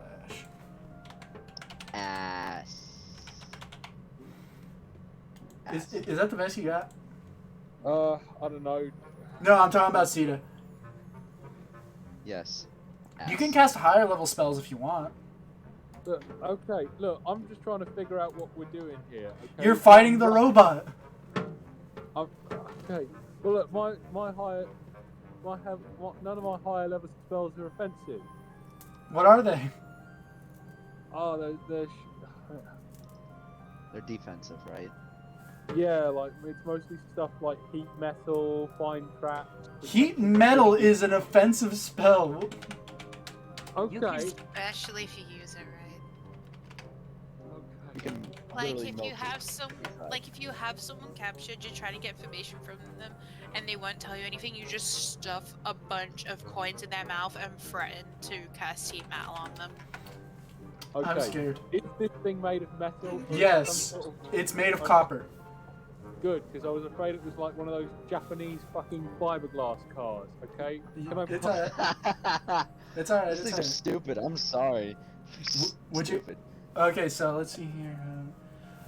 Oh, it's just fucking instant damage, because it can't drop what it's being called. What it's held. How much damage though? 2d8, and on subsequent turns, it could do the damage again as a bonus action. Okay, so do I roll? Yeah. Damn. So just roll 2. Do you wish to cast it as a second or third level? What heat metal Yes. to level 2? Okay, roll 2d8 then. Okay, coming.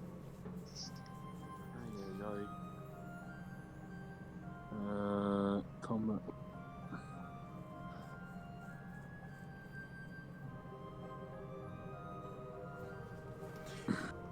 You watch as the metal heats up, and you hear a whistle come out of its mouth. Something that sounds like a kettle. Okay. As now is your boy Cetus.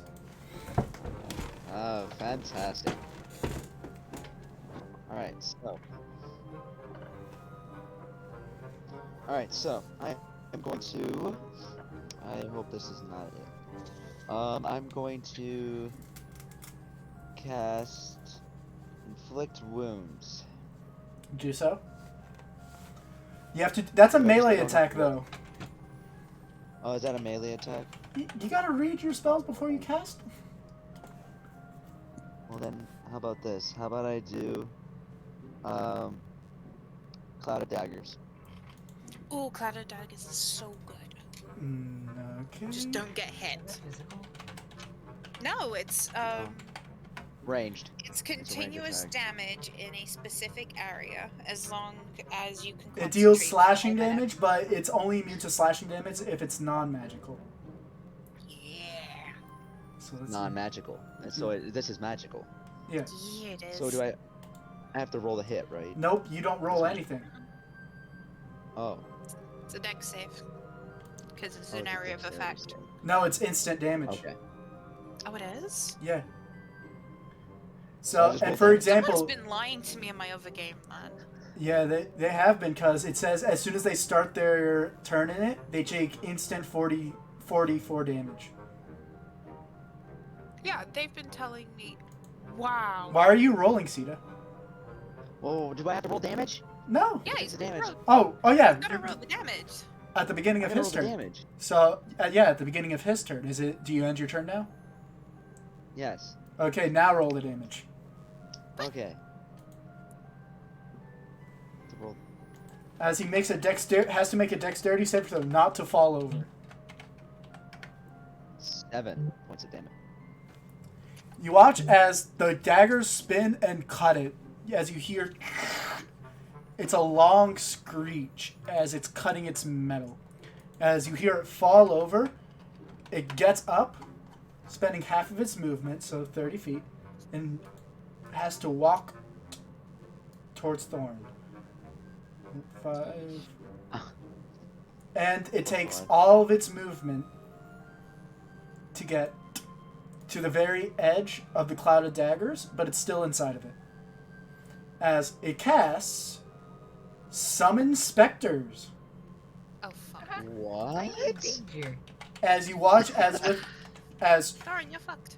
with a oh fuck. Then it calls upon the enslaved spirits within itself, and you watch as 6 humanoid ghost-like figures appear. Well, Thorin is no longer useless. Well, Thorn, you gotta kill those guys. We got this guy. You got some fun. Have fun, Thorin. 1, Thorn and Vulcan got some fun. We just need to handle these guys. 2, Yeah. 3, I mean, 4, I'm about to do a fair bit of damage. 5, You 6 know, as they my fair appear share. in a circle around it. Have I missed Were they anything? a boy band? You missed your turn. Yes. Damn. I didn't even hear it. Sorry. Is The it- big so Stupid. Dulkin, the big guy is he's immune to damage from anything non-magical, and he's summoned 6 phantoms. You want to see what the specters look like? Sure. Yes. Too bad. Yes. Moving Ooh, to they look Bright like Nightmare, people I please. Oh fuck, you're fucked. You're so fucked. I remember running that fucking NPC. Keon, it's your turn. You guys are she is going to take a few steps out. She'll kind of flex her fingers a little bit, using 2 sorcery points and casting both at level 2. No, not level 2, level 3. Mhm. A snowflake magic missile shoots off of each of her fingertips, aimed directly for that thing. Which one? The cadaver collector? The big old boy. Got it. And as this has been happening, right? The whole entire cafeteria has been murmurs, oohs, and ahs as the professors have been trying to keep calm, and the prestige students are looking in awe as this is the most amount of specters they've seen in a while. As now, roll the damage. Hold on. I'm doing the math on what I've got to roll. Okay, I think I've got to roll that. And I will also... Wait, I'll wait till I see the damage to see if I make it empowered. You put a Fuck, I slash. did the... Yeah. 10, 40, 10 plus 10, dear God. Dear God. I'm gonna use empowered Oh my spell. god. So 28 plus whatever you get as empowered. So let's see what that Let will be. me read what my empowered... Like, how many I got. Mhm. There it is. So... Up to your charisma modifier, so I get 3. I'm gonna roll.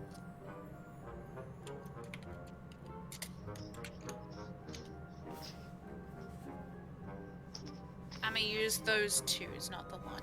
So 4, So, 32. 32 damage. As with all these snowflakes hitting him,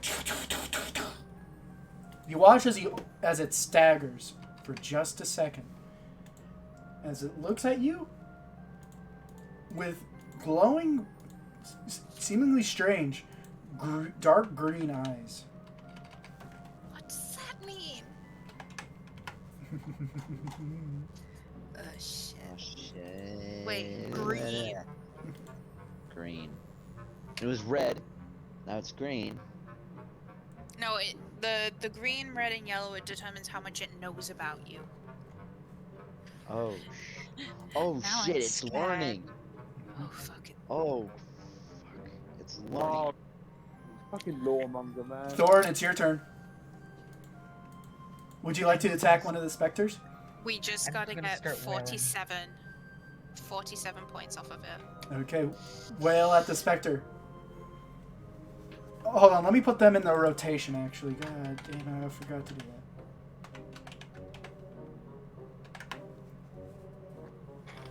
Shoot. What? I'm sorry.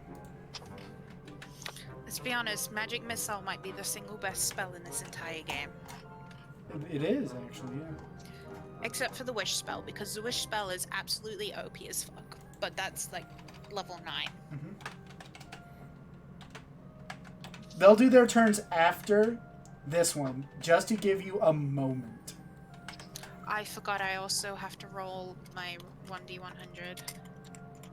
I checked the stats on him. It hits, so 31. Did you Oh, check the fuck. stats on the right one? I mean, guys, I'm. Damn, really? So, as soon as she casts that, she kind of bloop, vanishes. Oh, fuck. What? She gone. I'm just standing there, so it just pops out of existence. I'm like, I, what the fuck? So that hits. okay, so, how does everyone react to that? So They- 17 damage. They I are am at spooked my a fifth bit. level. As now, you are in the astral plane. Yeah. What do you do in the astral plane?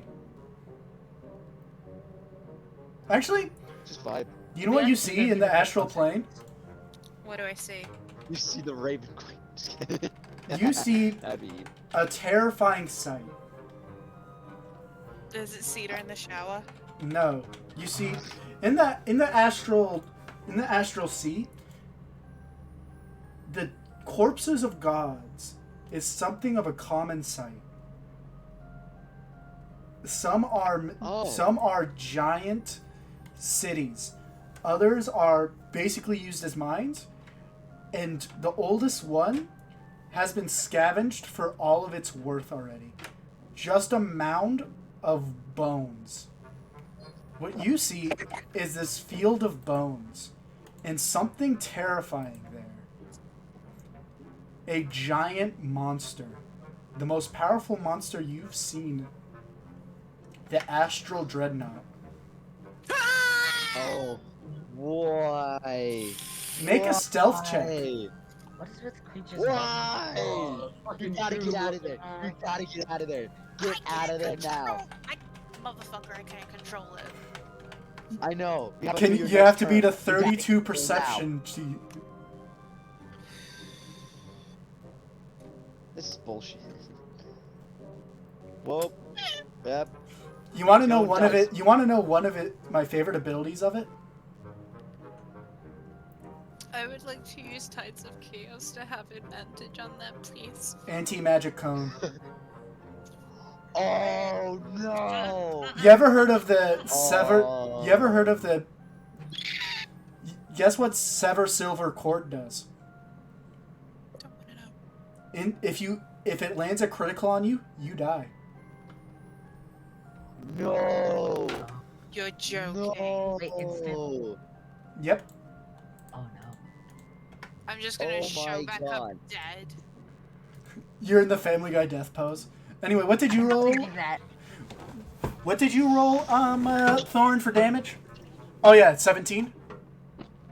Yeah, and Time to because find I leveled dead up Keone level 5, I pictures. have extra attack, so I get to do one more hit. Got Do it. hospitals have sauce? What? Thorin, hurry up your turn. She doesn't have a lot of time. Just I hurry up. mean, it's not literal time. Well, yeah, but I'm just saying. Is this gonna be like the scene from Harry Potter where they just reappear and like one of them's just fucking dead? He's dead! Voldemort killed him! Stop Wait, I it. think I have the actual perfect picture for dead Keone. Why do I have this? So what did you roll Don't. again? 29 Take damage? this. You watch as the first specter is annihilated. Oh, Just Spectre. as Thorin with two mighty swings defeats it. Inspector Gadget. Oh god. Hold on, let me name all these. So that their deaths are all the more tragic. Like a Pokemon Nuzlocke. Oh my god. No, you know how much that would hurt me if I lost one of my Pokemon in that? I would cry. Okay, you wanna know why this image is perfect? Is because the dress in it is so. Oh fuck. Also Dolkin, it's your turn. Dolkin, goddammit! Dolkin, it's your turn. Dolkin. You get 2 attacks this time because I'm being nice. What the hell are you saying, huh, man? Huh? Are you level 5? What? Are you level 5? Level 5. I do not know. Makes Magdalkin out of character. Yes. Dolkin, you're level 5. We've said this. Yay. Okay, Anyways, level- you get to attack twice. I get to attack twice. Ooh. Yes. I'm being nice because if I'm not nice, y'all are dead. Man. Okay. All right. So Nervous laughter. they're basically any non-magic I can attack them, right? The specters, yes. Okay. So I'm gonna attack a specter. Right. Right. Mhm. Okay. Follow me. Yep. Yep. Okay. Can't breathe. Alright, I'm gonna use bow. Okay, that's a 1d. I have to roll. Yeah. Okay. I promise you guys that I'm good. Roll.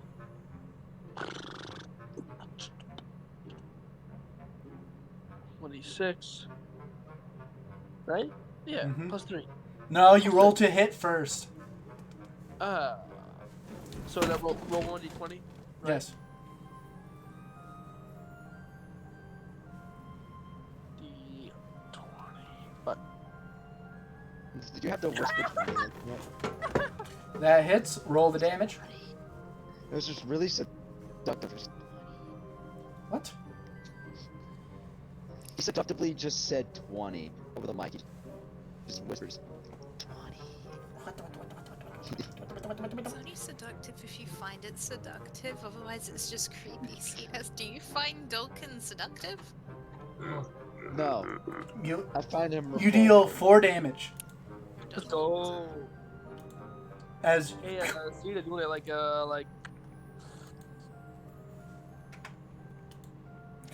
as now, it is this. It is. What about Vulcan's second attack? Dolkin, Another one. what's Yes. your set? Roll again for your another attack. oh yeah. All right, I can get used to this. All right, let me Yeah, roll 1. it won't happen again. Bruh. Stop. You shoot a wide shot, hitting the fine oaken pillars that are reminiscent of marble columns. No. He's gonna pay for that. No, What? I'm not He's paying for that. it. Wetware, it's your turn. No, Yay! I'm talking about Vulcan. What are you talking? What Yeah, you saying? You talking shit, Cedar? Vulcan, you're paying for that. You're, What, no, you're where? paying for that damage. It- No, they're pretty. Can I cast a level 3 spell? yes. You swear can to even you, cast I Fire thought- Shield to give you some extra protection if you want, but that won't be until for a bit. Who just ate their mic? Okay. Let's see what you cast. Let's see what you chose. And he's in a straight Let's line do in what front of you me, right? want. Mm-hmm. I cast lightning bolt. Oh. Ooh, Lightning bolt. that's gonna be cool. That'd be, especially with the cloud of daggers around him because I'm still concentrating. Yeah. Concentrating. I'm concentrating What so do hard. I roll? It has to roll a dexterity saving throw. What's your spell save DC?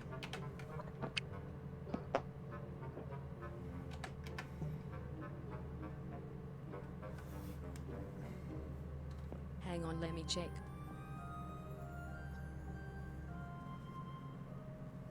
Is that robotic? Yeah. Sounds like What? it. No, that's This you, is the KB. robotic. My what You're now? a robot. The Oh. spell save DC at the very top of your spell list. Talk about Keon, like the KB bot. The KB bot sounds like Keon. You're the bot, Zeta. Rude. 13. Okay, roll 8d6 and it'll take half that damage. Cedar, did you just say I sound Australian then? No. Because that's how you start another war, mister. What? Roll 8d6 and it takes half Just that like it's the damage, big and that'll be. Let's see what that is. It takes 11 damage as the giant bolt of electricity hits. and it jitters for a second, and the water beneath it gets electrified as well as the daggers around it, as it kind of jitters, and you watch as a little bit of, you see some smoke appear from out of the little holes in its mouth. As now, Damn. it is Firewall's turn. Okay. I cast. I guess. It's an automaton, right? Yep. So it has no mind to sliver. So that spell's useless, right? You may cast it. No, I'm just gonna. I'm gonna go with Acid Splash. So it has to roll a cons. Actually, let me check that. I always need to. I always should do that. Yeah. Yeah, it must succeed. Roll 2d6. Okay. Okay, so it fails. Hang on. Roll 2d6. Mm-hmm.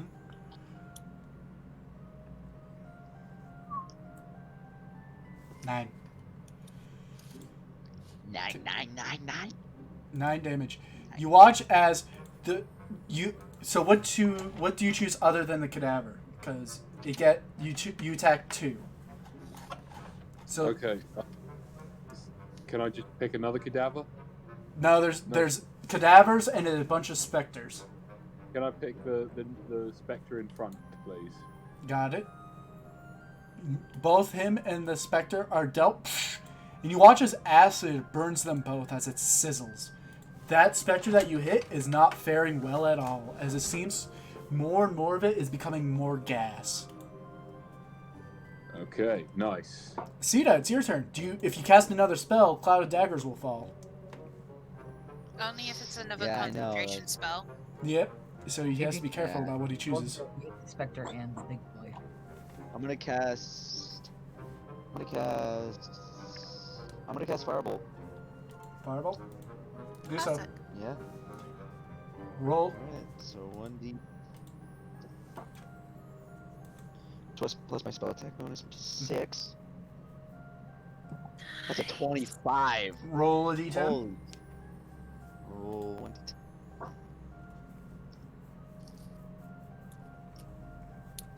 1. Wow.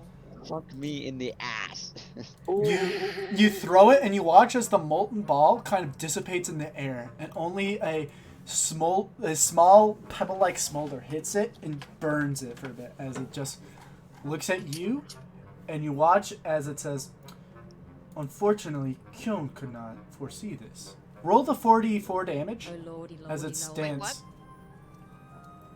Roll the 44 damage, Sita, as it starts its stuff in the 10.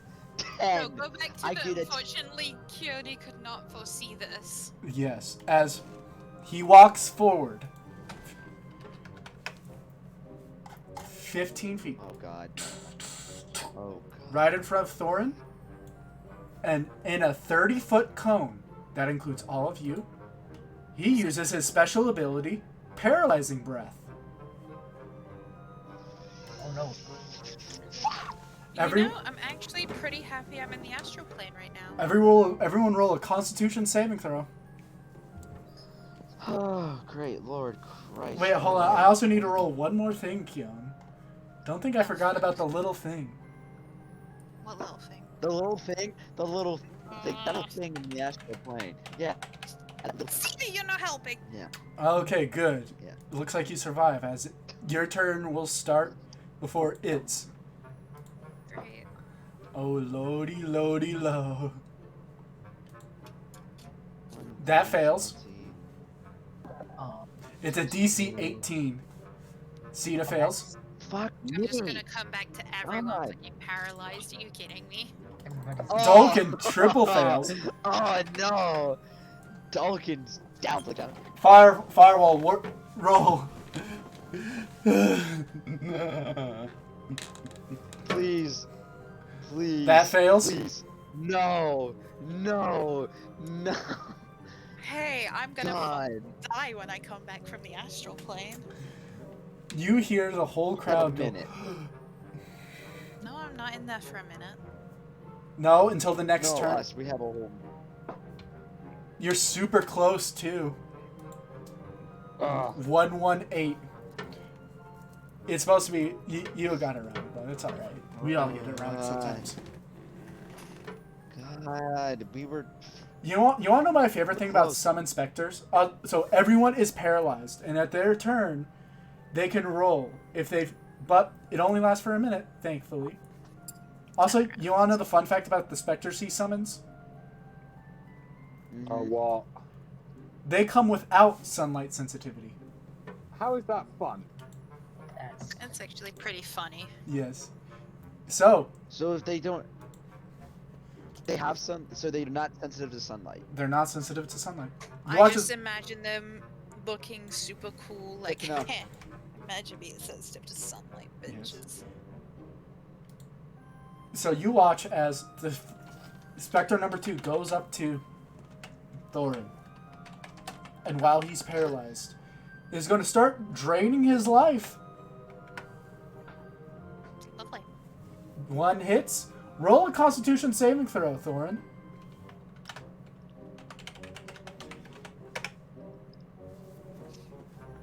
Eesh. As your max hit points is reduced by 14.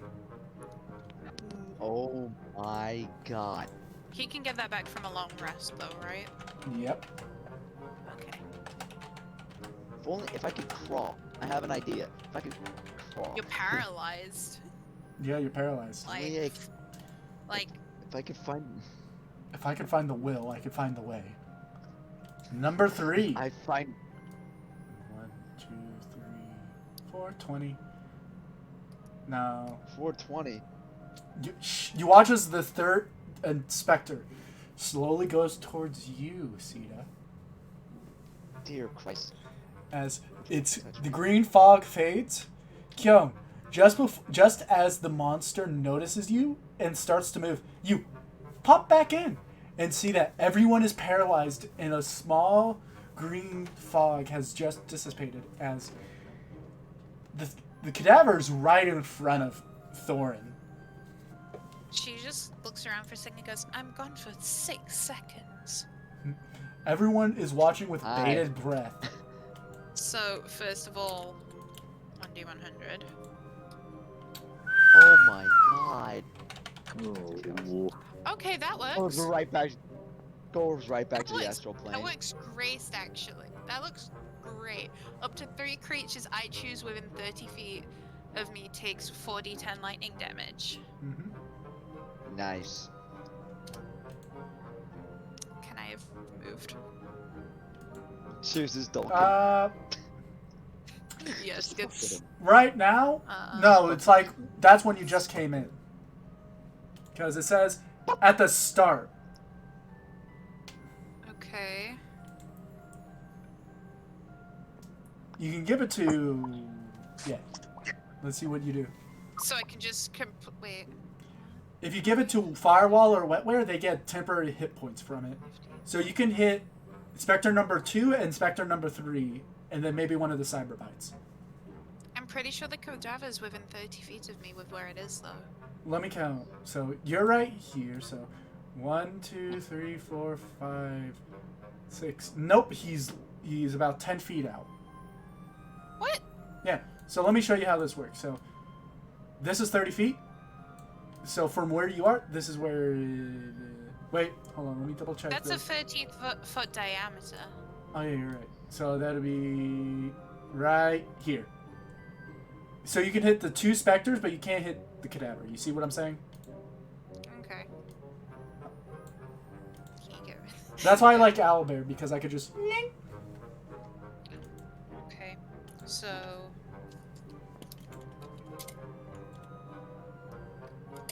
Please be successful.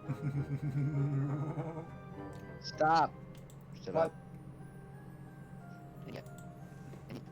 Roll the 4d10. I want to see this damage.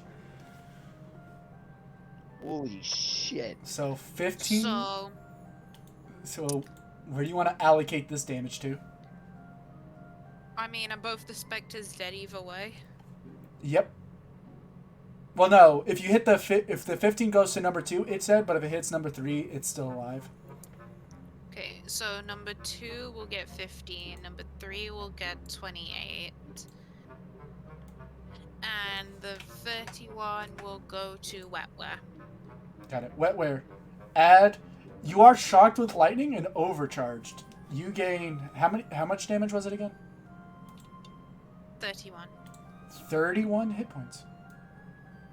And then I can still do my Wow. spells, right? Yep. Well, temporary hit points, yeah. Yep, you can still do your spells. Nice. So, 2 sorcery points. Mm-hmm. Can't do level 3 this time, but I can do level 2, which is 8. I love my life. So, roll 8d plus 8.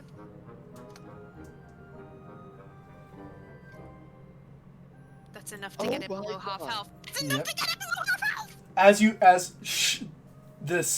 It's magic missile, right? She After, just does like a twirl and kind of launches them all from her fingers during the twirl. so I want you to imagine what just happened. You reappear. 3 bolts of lightning strikes the specters, and then one of these robot fellows, and then you just run up and just shoot a bunch of magic, and you watch as Mr. Copper, its legs curl up like a dead spider. As its head goes down, as it says, "I submit." Everyone gains 300 my. experience. Oh my god. Okay. As I'm at 6,800. you each have defeated a corpse cadaver, or cadaver collector. I did 64 damage. Wait, I did how many- 32 how- damage both times. Yep, exact. That's money. How many experience like does anyone have in total right now? Keelan, what do you have in total? It's plus 300 now? Yay! Did we just get... No, did we just get 300? Yes. Yeah. 6,800. Okay. As you each finish, you watch as a thunderous applause from everyone, teachers, students, and the prestige. All of them Wait are a clapping. How many times have I rolled my wild magic? So far, 3 times. So I've got to roll 7 more times? Yes. Wait, no, it's a minute. A minute, 6, 3... Yeah, it's 7. She just kind of looks around and tells everyone to get back. As you do, you watch as everyone kind of like stops for a second, except for Glamis, who instead of clapping has been just looking very impressed as a smile forms on his face as he knows exactly what's happening. Run. Alright, let's... Oh Oh no! my god. I got 100. Wait, someone comes back alive. Hey, I get all my Hey. hit points back. Shut up. I get 2d10 hit points. That's not bad. Maximize damage of the next damage spell. That's not bad. 28. All spells where casting time of one action have a casting time of bonus action. That's amazing. That's insane. 23. Skin turns a vibrant shade of blue. A remove curse spell can end this effect. Creatures have disadvantage on saving throws. I already had that. And then 20 is cast grease centered on yourself. As Graceful. grease covers the floor, you turn to an icy shade of blue. You look like avatars now. What the? She just has gone rosy cheeked with embarrassment. As this happens, you watch as his legs kind of go back into the floor. As you watch as it slowly repairs him, as he just goes up to the water puddle and the grease pile both kind of get sucked into the ground through little grates that suddenly appear. Did I avoid falling over, or was that guaranteed with the grease? It's only if you move. So as long as you stayed still. As Okay. this happens, you watch as a minute passes as every single one of them is back and okay. Everyone is no longer paralyzed, and Wetware looks like she looks like she could run a marathon and a half. I have all my sorcery points back. I'm just blue As right a now. naturally blue cyber knight, I am a little offended at you're so embarrassed at being blue. As Mr. Copper comes to the rest of you and does a deep bow and says, "Thank you for the tremendous battle. You are almost as impressive as Glamis." As he goes back to behind the table, as the Archmage says, "I am most impressed. You have somehow avoided the most strong trump card he had. I've seen so many students fall to the gas, yet you stand. Well, I welcome you to my personal tutelage. really? What? As one of the prestige, you will learn directly from me. Of course, the other professors shall teach you, but you will learn the true arcane." As he lifts his hand, she cups both her hands in front of her and gives him a deep bow and thanks. as you bow, he's gonna cast a good spell. A spell that Be removed, curse. he casts that first, as his hands kind of sway. Also, you want to see what this guy looks like? Yes. I'm kind of curious what this guy looks like. Oh, hit me. This, but with I white will. We know robes. you're into hitting. This, but with white robes. You would like that one. Oh, you dirty Where bastard. did you put it? I put it in combat and skill checks. I exactly what he looks like. He looks like the guy from Star Wars. You know the one guy with all That's the a lines on his face? Is that a red mage from No, Chimera's? that's an archmage. And you want to see their spell list? No. Don't. No, I want to be surprised in the spoiler. future. Uh, I want to be surprised in the future. You Okay, fine. He's going to cast his highest level spell, though. Okay. As What would that be? time stop. As Oh. let's see how many turns he gets. As Better not fight this dude. he yells, the world grinds to a halt. As everything stops. And everything seems to be the same. Except for one thing. Holding in your hands is glowing white robes of the prestige that you swear weren't there a second ago. And Keanu just a looks ro- haunted. and a sunwood wand. As he's Yeah. standing there with a wide smile and his hands still out, and you look around, and what you see is everyone else seemingly turned around. As murmurs of confusion, as everyone except for Glamis himself has been turned around in their seats. As he gives out a hearty laugh as he says, "I love doing that."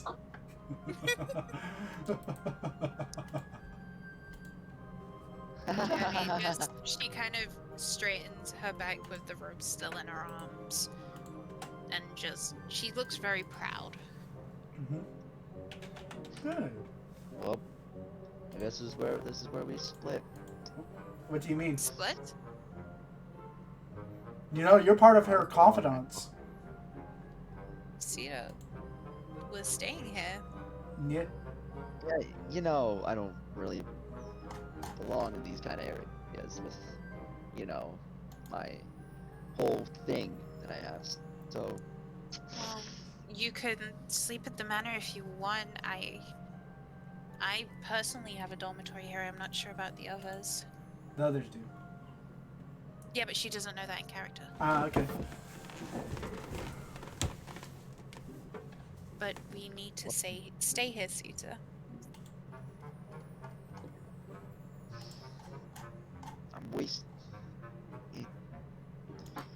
I'm wasting more time than I should be, but Wasting gotta time. find it. I have to find the what's his face? The Chosen, and I have to find the Undying Court. I understand we might get information about him here, but You're supposed to be here. Don't you Keone remember? just kind of slaps a hand on Sita's mouth to shut him up. You do so. As it looks a I little just bit. start muffling. Also, I sent you the magic items. My God. As Was that the clap of your hands or the clap of the... Never mind. as now Fuck Adam. you hear, as now you see that no one was really too paying attention to that, as you hear that the thunderous applause and everyone kind of murmuring after being turned around, except for Glamis, who laughs as well. You watch as he gets up, and Glamis does? yes, Glamis does, and slowly walks towards you, Kion, as he simply says one thing. The Hall of Realms is a wonderful place. You even get your own office there. Interesting. Mine And she is- gives him a very polite smile. As you smile, he says, "Mine is the one with the two lions' head, emboldened in silver. You shall meet me Sita there just after kind of rolls this. his eyes. You shall meet me after this, alone. Your confidants can wait outside." You watch as he leaves through a teleport. Did I just get fucking flooded with? Yes, you did. You didn't just hear me say Sita just rolls his eyes. Okay. I love how in character Keone wouldn't realize either. Like she'd have an inkling of an idea, but Mhm. she wouldn't fully realize. So how do you like your magic items, Kim? I love them. They're great. They're fabulous. They're amazing. I didn't even know the item existed. You forget, a lot of items exist. If you have the right books. You know what? You're right. You're right. As now, you look at your wand, and it feels like home. Aww. As the Archmage says, "Today is a day of rest. Get accustomed to your dorms. Use your mind to mend them the way you will. And once you each are done, you may go to any of the halls of your choosing. Hopefully your teachers will be there to help you learn. The masters will be there to ensure that all the lesser teachers teach what they need to do. Everyone be off, as now we have time to rest." As he says that, you watch as he just teleports the same way Glamis did. His robes coming together and shoo, looks like he's getting. Like when they go, Yep, exactly. yeah. As Keone just turns to look at Sita. You know, I really think you should take a class here. I don't know. Like, even if you just take potions, you might like it. yes, brother, don't you want to brew your own alcohol? As you see your brother behind you just seemingly appearing out of nowhere. Well, I suppose I should head to the office. She Yeah. looks down at the robes. I'll have to put them on later. Yeah. definitely. Congratulations! I was watching with bated breath. Sita's brothers waves goodbye to you. Thank you. And she's gonna Wait. go up to Roderick and Lillian. He says, "Wait," as he says, "I have a gift for you. Huh? You're the one that helped me reunite with my brother. So I decided that a little bit of a housewarming gift." As he hands you, seemingly a satchel. She'll open it. You see a void. Oh my god, you gave her a bag of holding? Oh She my god. She just carefully moves her bag into it, and then she puts the robes and the wand in there for now. Where'd you get a bag of holding from? Listen, my time has taught me many things: who to connect to, who to talk to, what words to use. And I thought that, a portable hole into the astral plane would be fun for you. It's great. Okay. It's great. Well, It can carry everything, right? fantastic. I'm going to drag my brother to the dorm now. Oh, you bought a doll? No, I've been watching Thor and those two robot things. They're very funny. Yes, well, my dorm room is 1233 if any of you need me, but I'm going to head up to the offices for now. Their room number is 255. We'll be there. Okay. He kind of he does a little curtsy as you watch as everyone else is kind of like leaving with talking, but giving you a wide berth. In like a rude way or like a respect way? Respect and intimidated. Fair. She's gonna head towards Roderick and Lillian. As you do so, they're still kind of agape, sitting down, and you notice that Roderick is kind of clinging on to Lillian's arm as he says, "Oh, that was amazing. Me and Lillian had a little bit of a harder time." He kind of like scratches the back of his head. I have a feeling the only reason I'm alive right now is because of the others. You see, me and Lillian were lucky to get we hired some adventurers, you see, and they took most of the blows. But Mr. Copper, his hits are infused with necromancy. I see. So, yeah. Glamis invited me to his office, but I don't know which way to go. He takes a deep breath and says, "Me and Lillian are about to go there to our offices. You'll get one yourself. I believe that the Archmage will ask you what emblem your house is, since you're a royalty like him. Here, I'll lead you too." Thank you. As he leads you, the rest of the party, do you wish to go back to the dorm? Yeah. I guess. What's your intelligence modifier, Sita? +5. What? The fuck? Because I had to increase it if I was going. I increased it a little bit, so when I multi-class to wizard, I have a higher intelligence. Wait, hold on. What's your what is it right now? A 20? Yeah, it's 20. As you walk in to this very strange room, you feel power. You can create 5 rooms of your own. What the fuck? This is the astral plane, a little pocket dimension. You see, they each created their own rooms. Wetware created a circuit room with a bunch of dolls and stuff. Thorn created a small tavern room with a brewery. Firewall created a motherboard with a generator. And the main foyer is a padded room with electricity popping in and out, and it looks like a drawing straight out of a children's book. Wow. What do you wish to add to the rooms? Or add as rooms? I'm going to add my own room, obviously. What would it be? It's gonna have my bed.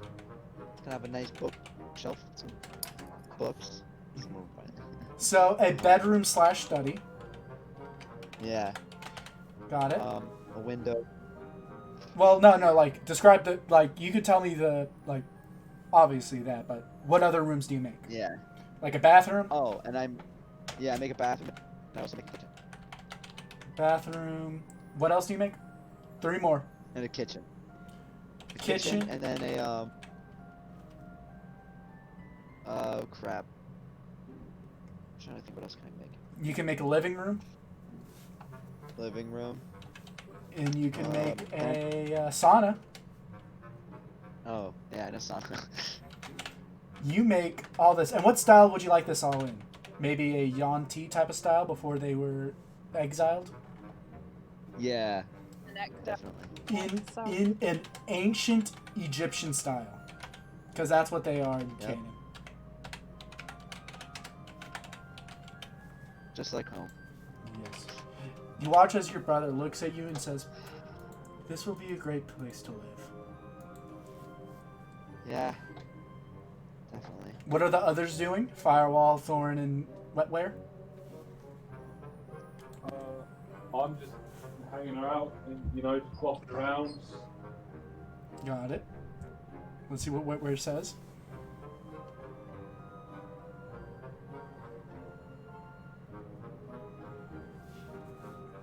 You want to know the... oh yeah, I forgot to send the music I was listening to this entire time. It's been fun. I like listening to this. I am inspecting my collection of stuffed dolls. Summing via pure thought. Nice. You gotta send me a list of what type of dolls you have. And then Thorn's busy, so while this all happened, County, you. One seems to be a representation of the repressed sexual drive. God damn it. So it's a doll Yvette.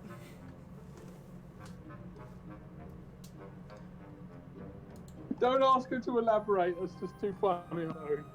Yeah, I'm gonna leave that alone. Kyung, as you've been led through this giant marble hall, it seems to be almost like a cathedral where you see many windows, each representing a different plane of existence, and windows into different realms.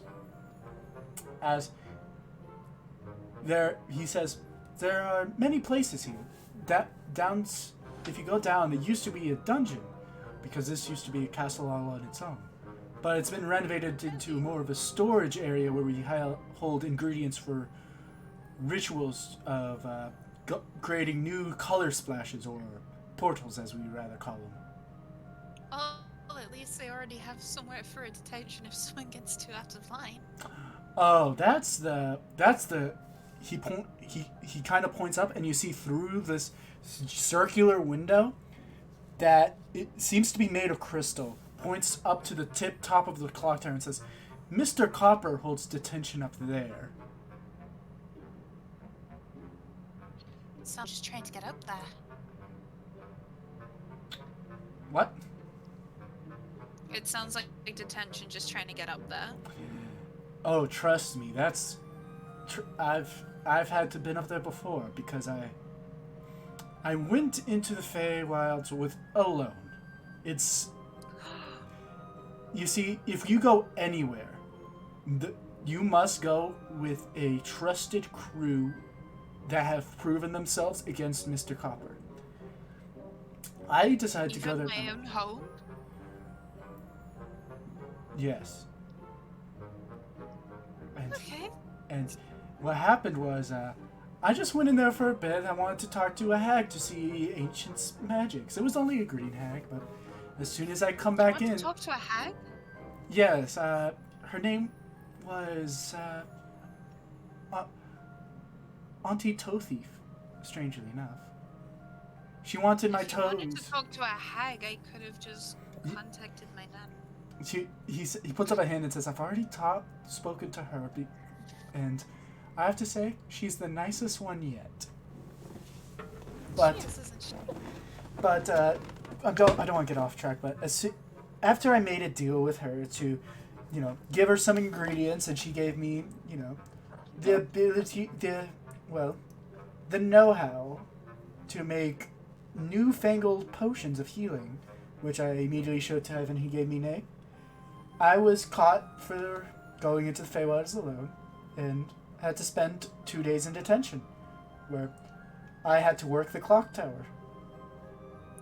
Oh. And it was under the watchful eye of Mr. Copper. And you want to know a fun fact? He doesn't sleep? He doesn't understand sleep. Oh no. So all I could do was hour naps on hay bales for beds. So, what you're saying is don't get detention. At least don't get caught. As he kind of laughs as you walk up the steps, as he says, there are different types of levels. Every level is like more so offices. The top level is where we keep the portals, and that's where you can go, though I wouldn't recommend it just yet. They always do patrols around to make sure everything's good before allowing people to go out. I see. It shouldn't take more than a week. Don't worry about it. As he goes up and says, one more thing. The patrols for the Feywild will be a little bit different than anywhere else due to the Vale Court deciding if the time's going to go faster or slower. Hopefully it's not too... You hear a door open as you see a bunch of seasoned adventurers. And mainly a group of dwarves hop out, and they reek of fey magic. I missed a bunch of what you just said because my internet cut out. Oh. So, what was the last thing you heard me say? It'll take a week. He says it'll take a week, but the Feywild might take a bit longer because the Vale Court decides whether the time goes faster or slower. And as he says that, a door flings open where a group of dwarven adventurers, which reek of fey magic, walk down and say, "Oh, hey, Roderick. Oh, who's that?" Just gives him this raised eyebrow look. These are the seasoned adventurers I go with. How's the patrol? He says, trying to keep a calm demeanor. One of the dwarves, you see his beard is made of chicken feathers, as he says, "Well, I'm gonna try and sneeze and drink until I can't anymore. Luckily for us, we won't have to do that for very long." He says with a broken laugh and looks and says, "The Vale Court decided to make that time go slower, but it seems very riled up right now. Lots of different types of magical beings, tricksters, satyrs, and the like." Yes? Who's this lass with you? She just kind of smiles at him and lifts her rabbit ears and then lowers them again. "Oh, I've seen you." So, he kind of wipes his brow for a second as you see it's drenched in purple liquids, as he says, and then wipes it on his shirt. Says, The Feywild portal will be closed for about 2 weeks until there's right now a movement of a procession, I believe. He kind of like wipes his eyes for a second and says, they are currently, I wouldn't say trying to disrupt people, but I'm saying that they will charm anyone who gets in their way. As he kind of looks back and you see 2 of his members are looking a bit dazed, and you notice that he's holding a rope tied onto their torsos, as he says, they'll be moving away. They seem to be nomadic in nature. I'll give it about 2 weeks. We'll go on patrol again and alert the Archmage. Okay. I can wait 2 weeks. I've waited this long.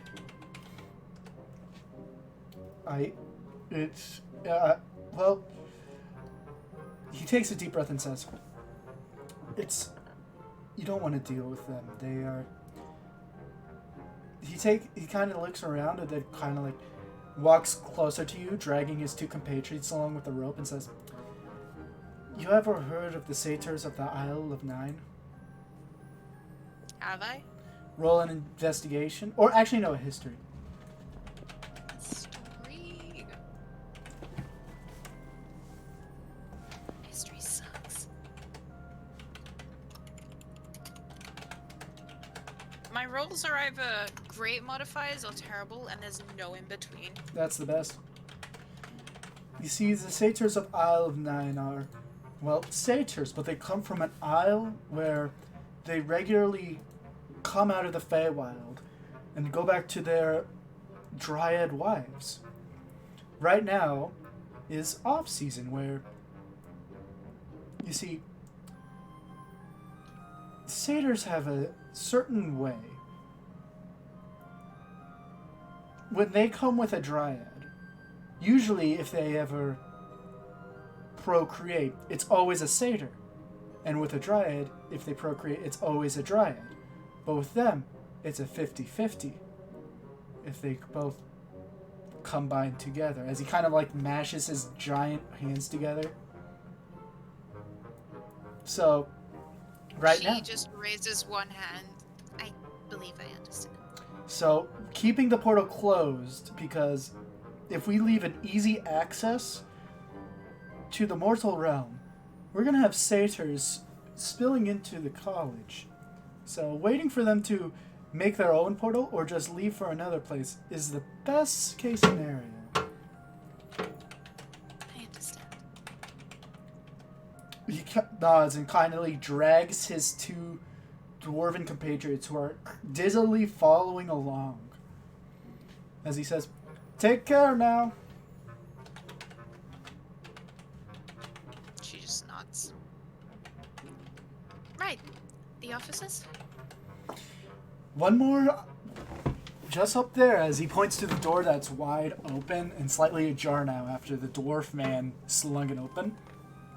You follow him and you see a bunch of a neat row of doors as he points to the one embedded with a dragon head. The rest are just simply doors with names on them. As he points to the emblem and says, "Good luck. He's a nice man. He's just a big presence." I've lived with that my whole life. All right. She nods to them both and walks up to the door and knocks quietly. As you do, you watch as, using thaumaturgy, he opens the door and you see him standing next to a beautiful window where you see a beautiful, you know, what are those? The windows that have like colored paints that show stuff? You mean a stained glass window? A stained glass window that shows a silver lion on an orange background, as he says, "How's the college treating you?" Well, so far I've rather liked it. I love my dormitory. He I kind of... haven't been able to explore much, though. I was the same way. As he looks at you and he nods and says, "Come take a seat. I wish to talk to you about something." As he uses thaumaturgy to softly close the door. Isn't thaumaturgy what makes you louder? Thaumaturgy can make stuff louder, but it also gives you the ability to open and close any door and stuff like that.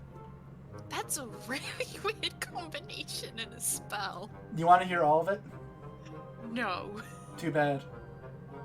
You make your voice boom 3 times louder, cause flames to flicker, brighten, dim, or change color, harmless tremors, create a sound such as a rumble of thunder, cry of ravens, or ominous whispers from anywhere you can point, instantaneously unlock a door, fly open a window, or slam it shut, alter the appearance of your eyes, and you can cast 3 of these at a time.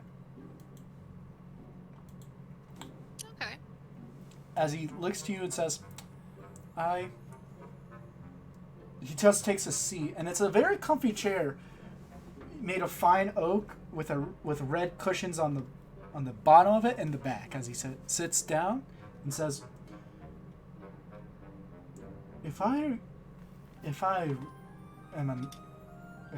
eye is correct, which probably I am, you are a daughter of the Prince of Frost, am I correct? You are correct. And you might be the first one to have said that without a semblance of fear in their voice, which is refreshing. I do not need to fear him because he kind of looks down, takes off his crown for a second, sets it down, and says, my father is very much like him. Then you and I have grown up in the same way, I assume. We have much more in common than that. I believe, how do I say this? We are reflections. Reflections?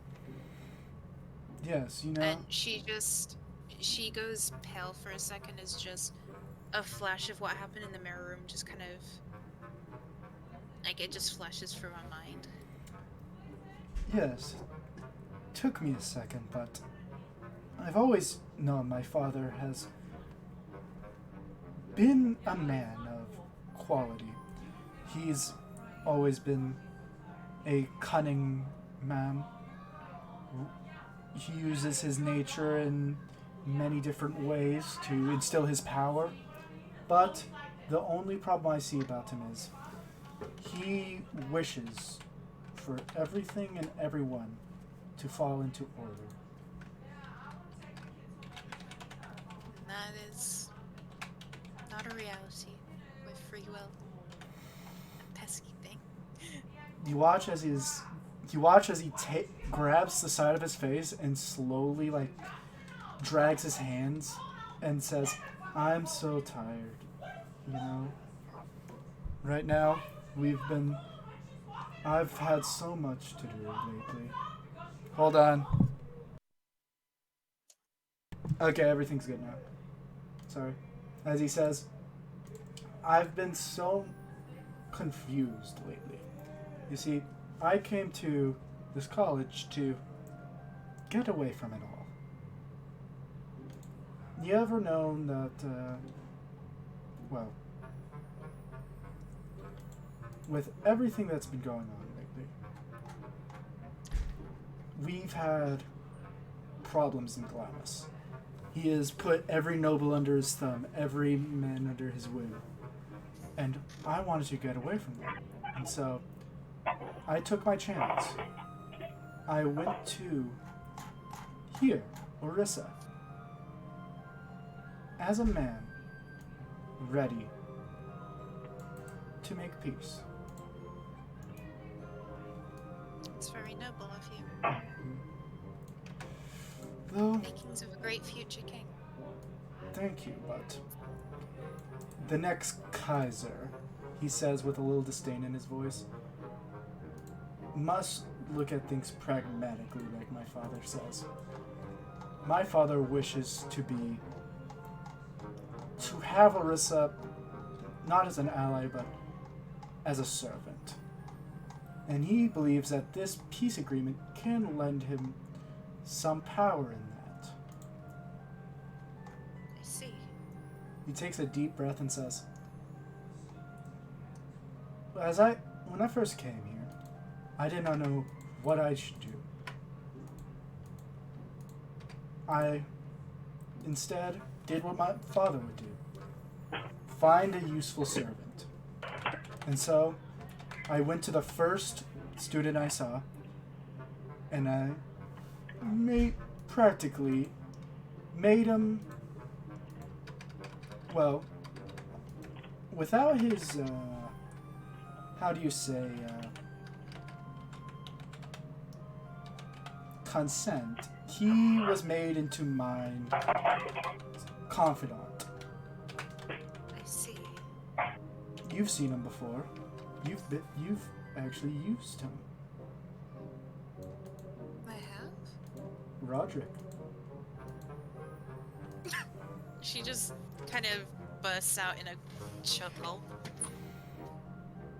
As you do, you see that his demeanor changes a bit.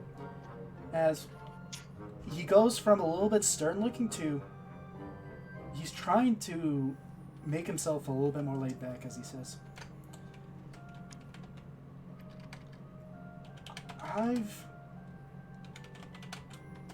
my family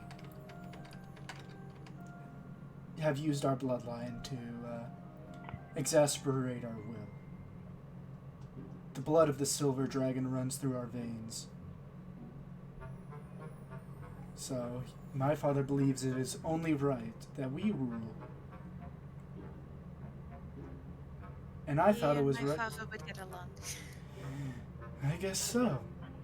Especially since silver is, well, one of coldness. But I find it funny. Yes, it's strange. But as I stayed with him, Roderick has become a close confidant of mine, and it seems the same has happened to you. Yes, he found me amidst a thunderstorm and was fascinated by my ears, as most seem to be. He takes a deep breath and says, he was fascinated with dragons, and so did everything in his power to get as much information without trying to be rude.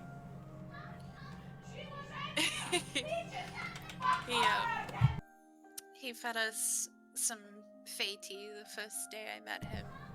Made someone bold. He takes a deep breath and says, when I drank that, I grew to the size of a giant. He rests his hands on his face and says, I was so scared, I almost smacked him across the room without even noticing.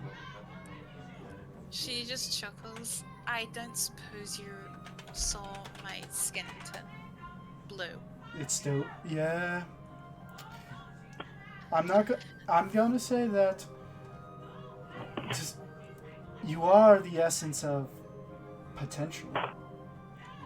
Of what? Potential.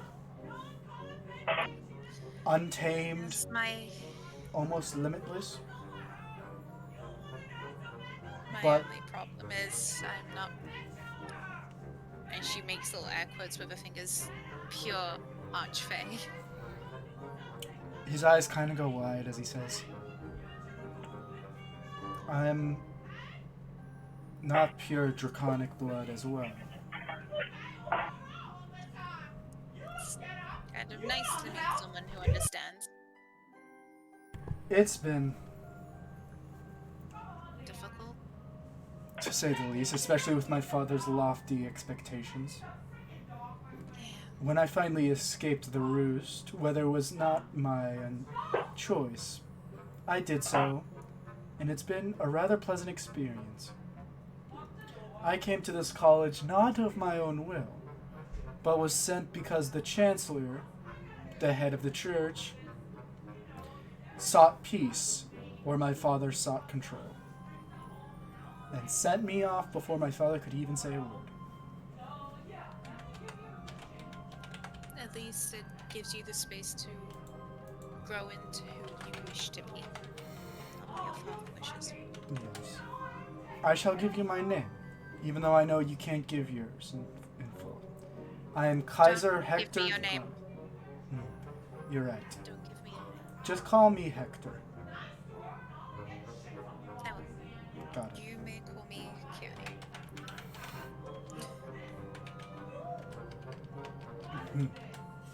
Now that you're one of the prestige, I feel like you have proven to not only me, but everyone else of your standing. Not only that your bloodline is like mine, but We both are powerful in nature. It would be nice for people to. She just gives a deep sigh. Quit treating me like some ruffian fae who is out to kill or trick everyone. The horrors I had to go through just to get the recommendation letter here was beyond disgusting. He looks at you and he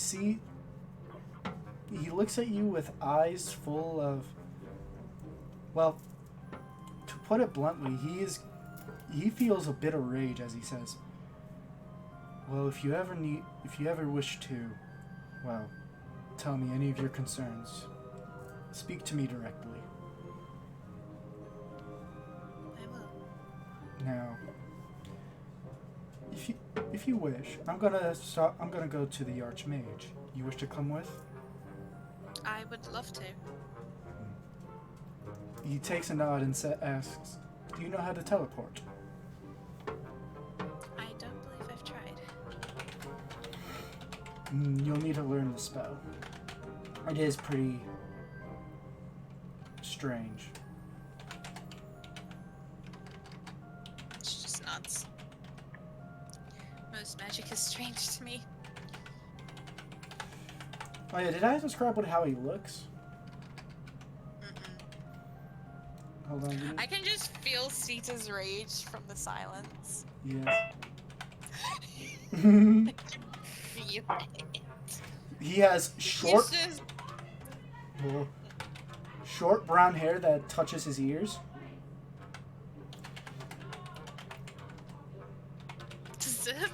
He has I pull a Princess Bride on him. tanned. Death. He has tanned skin, dark amber eyes,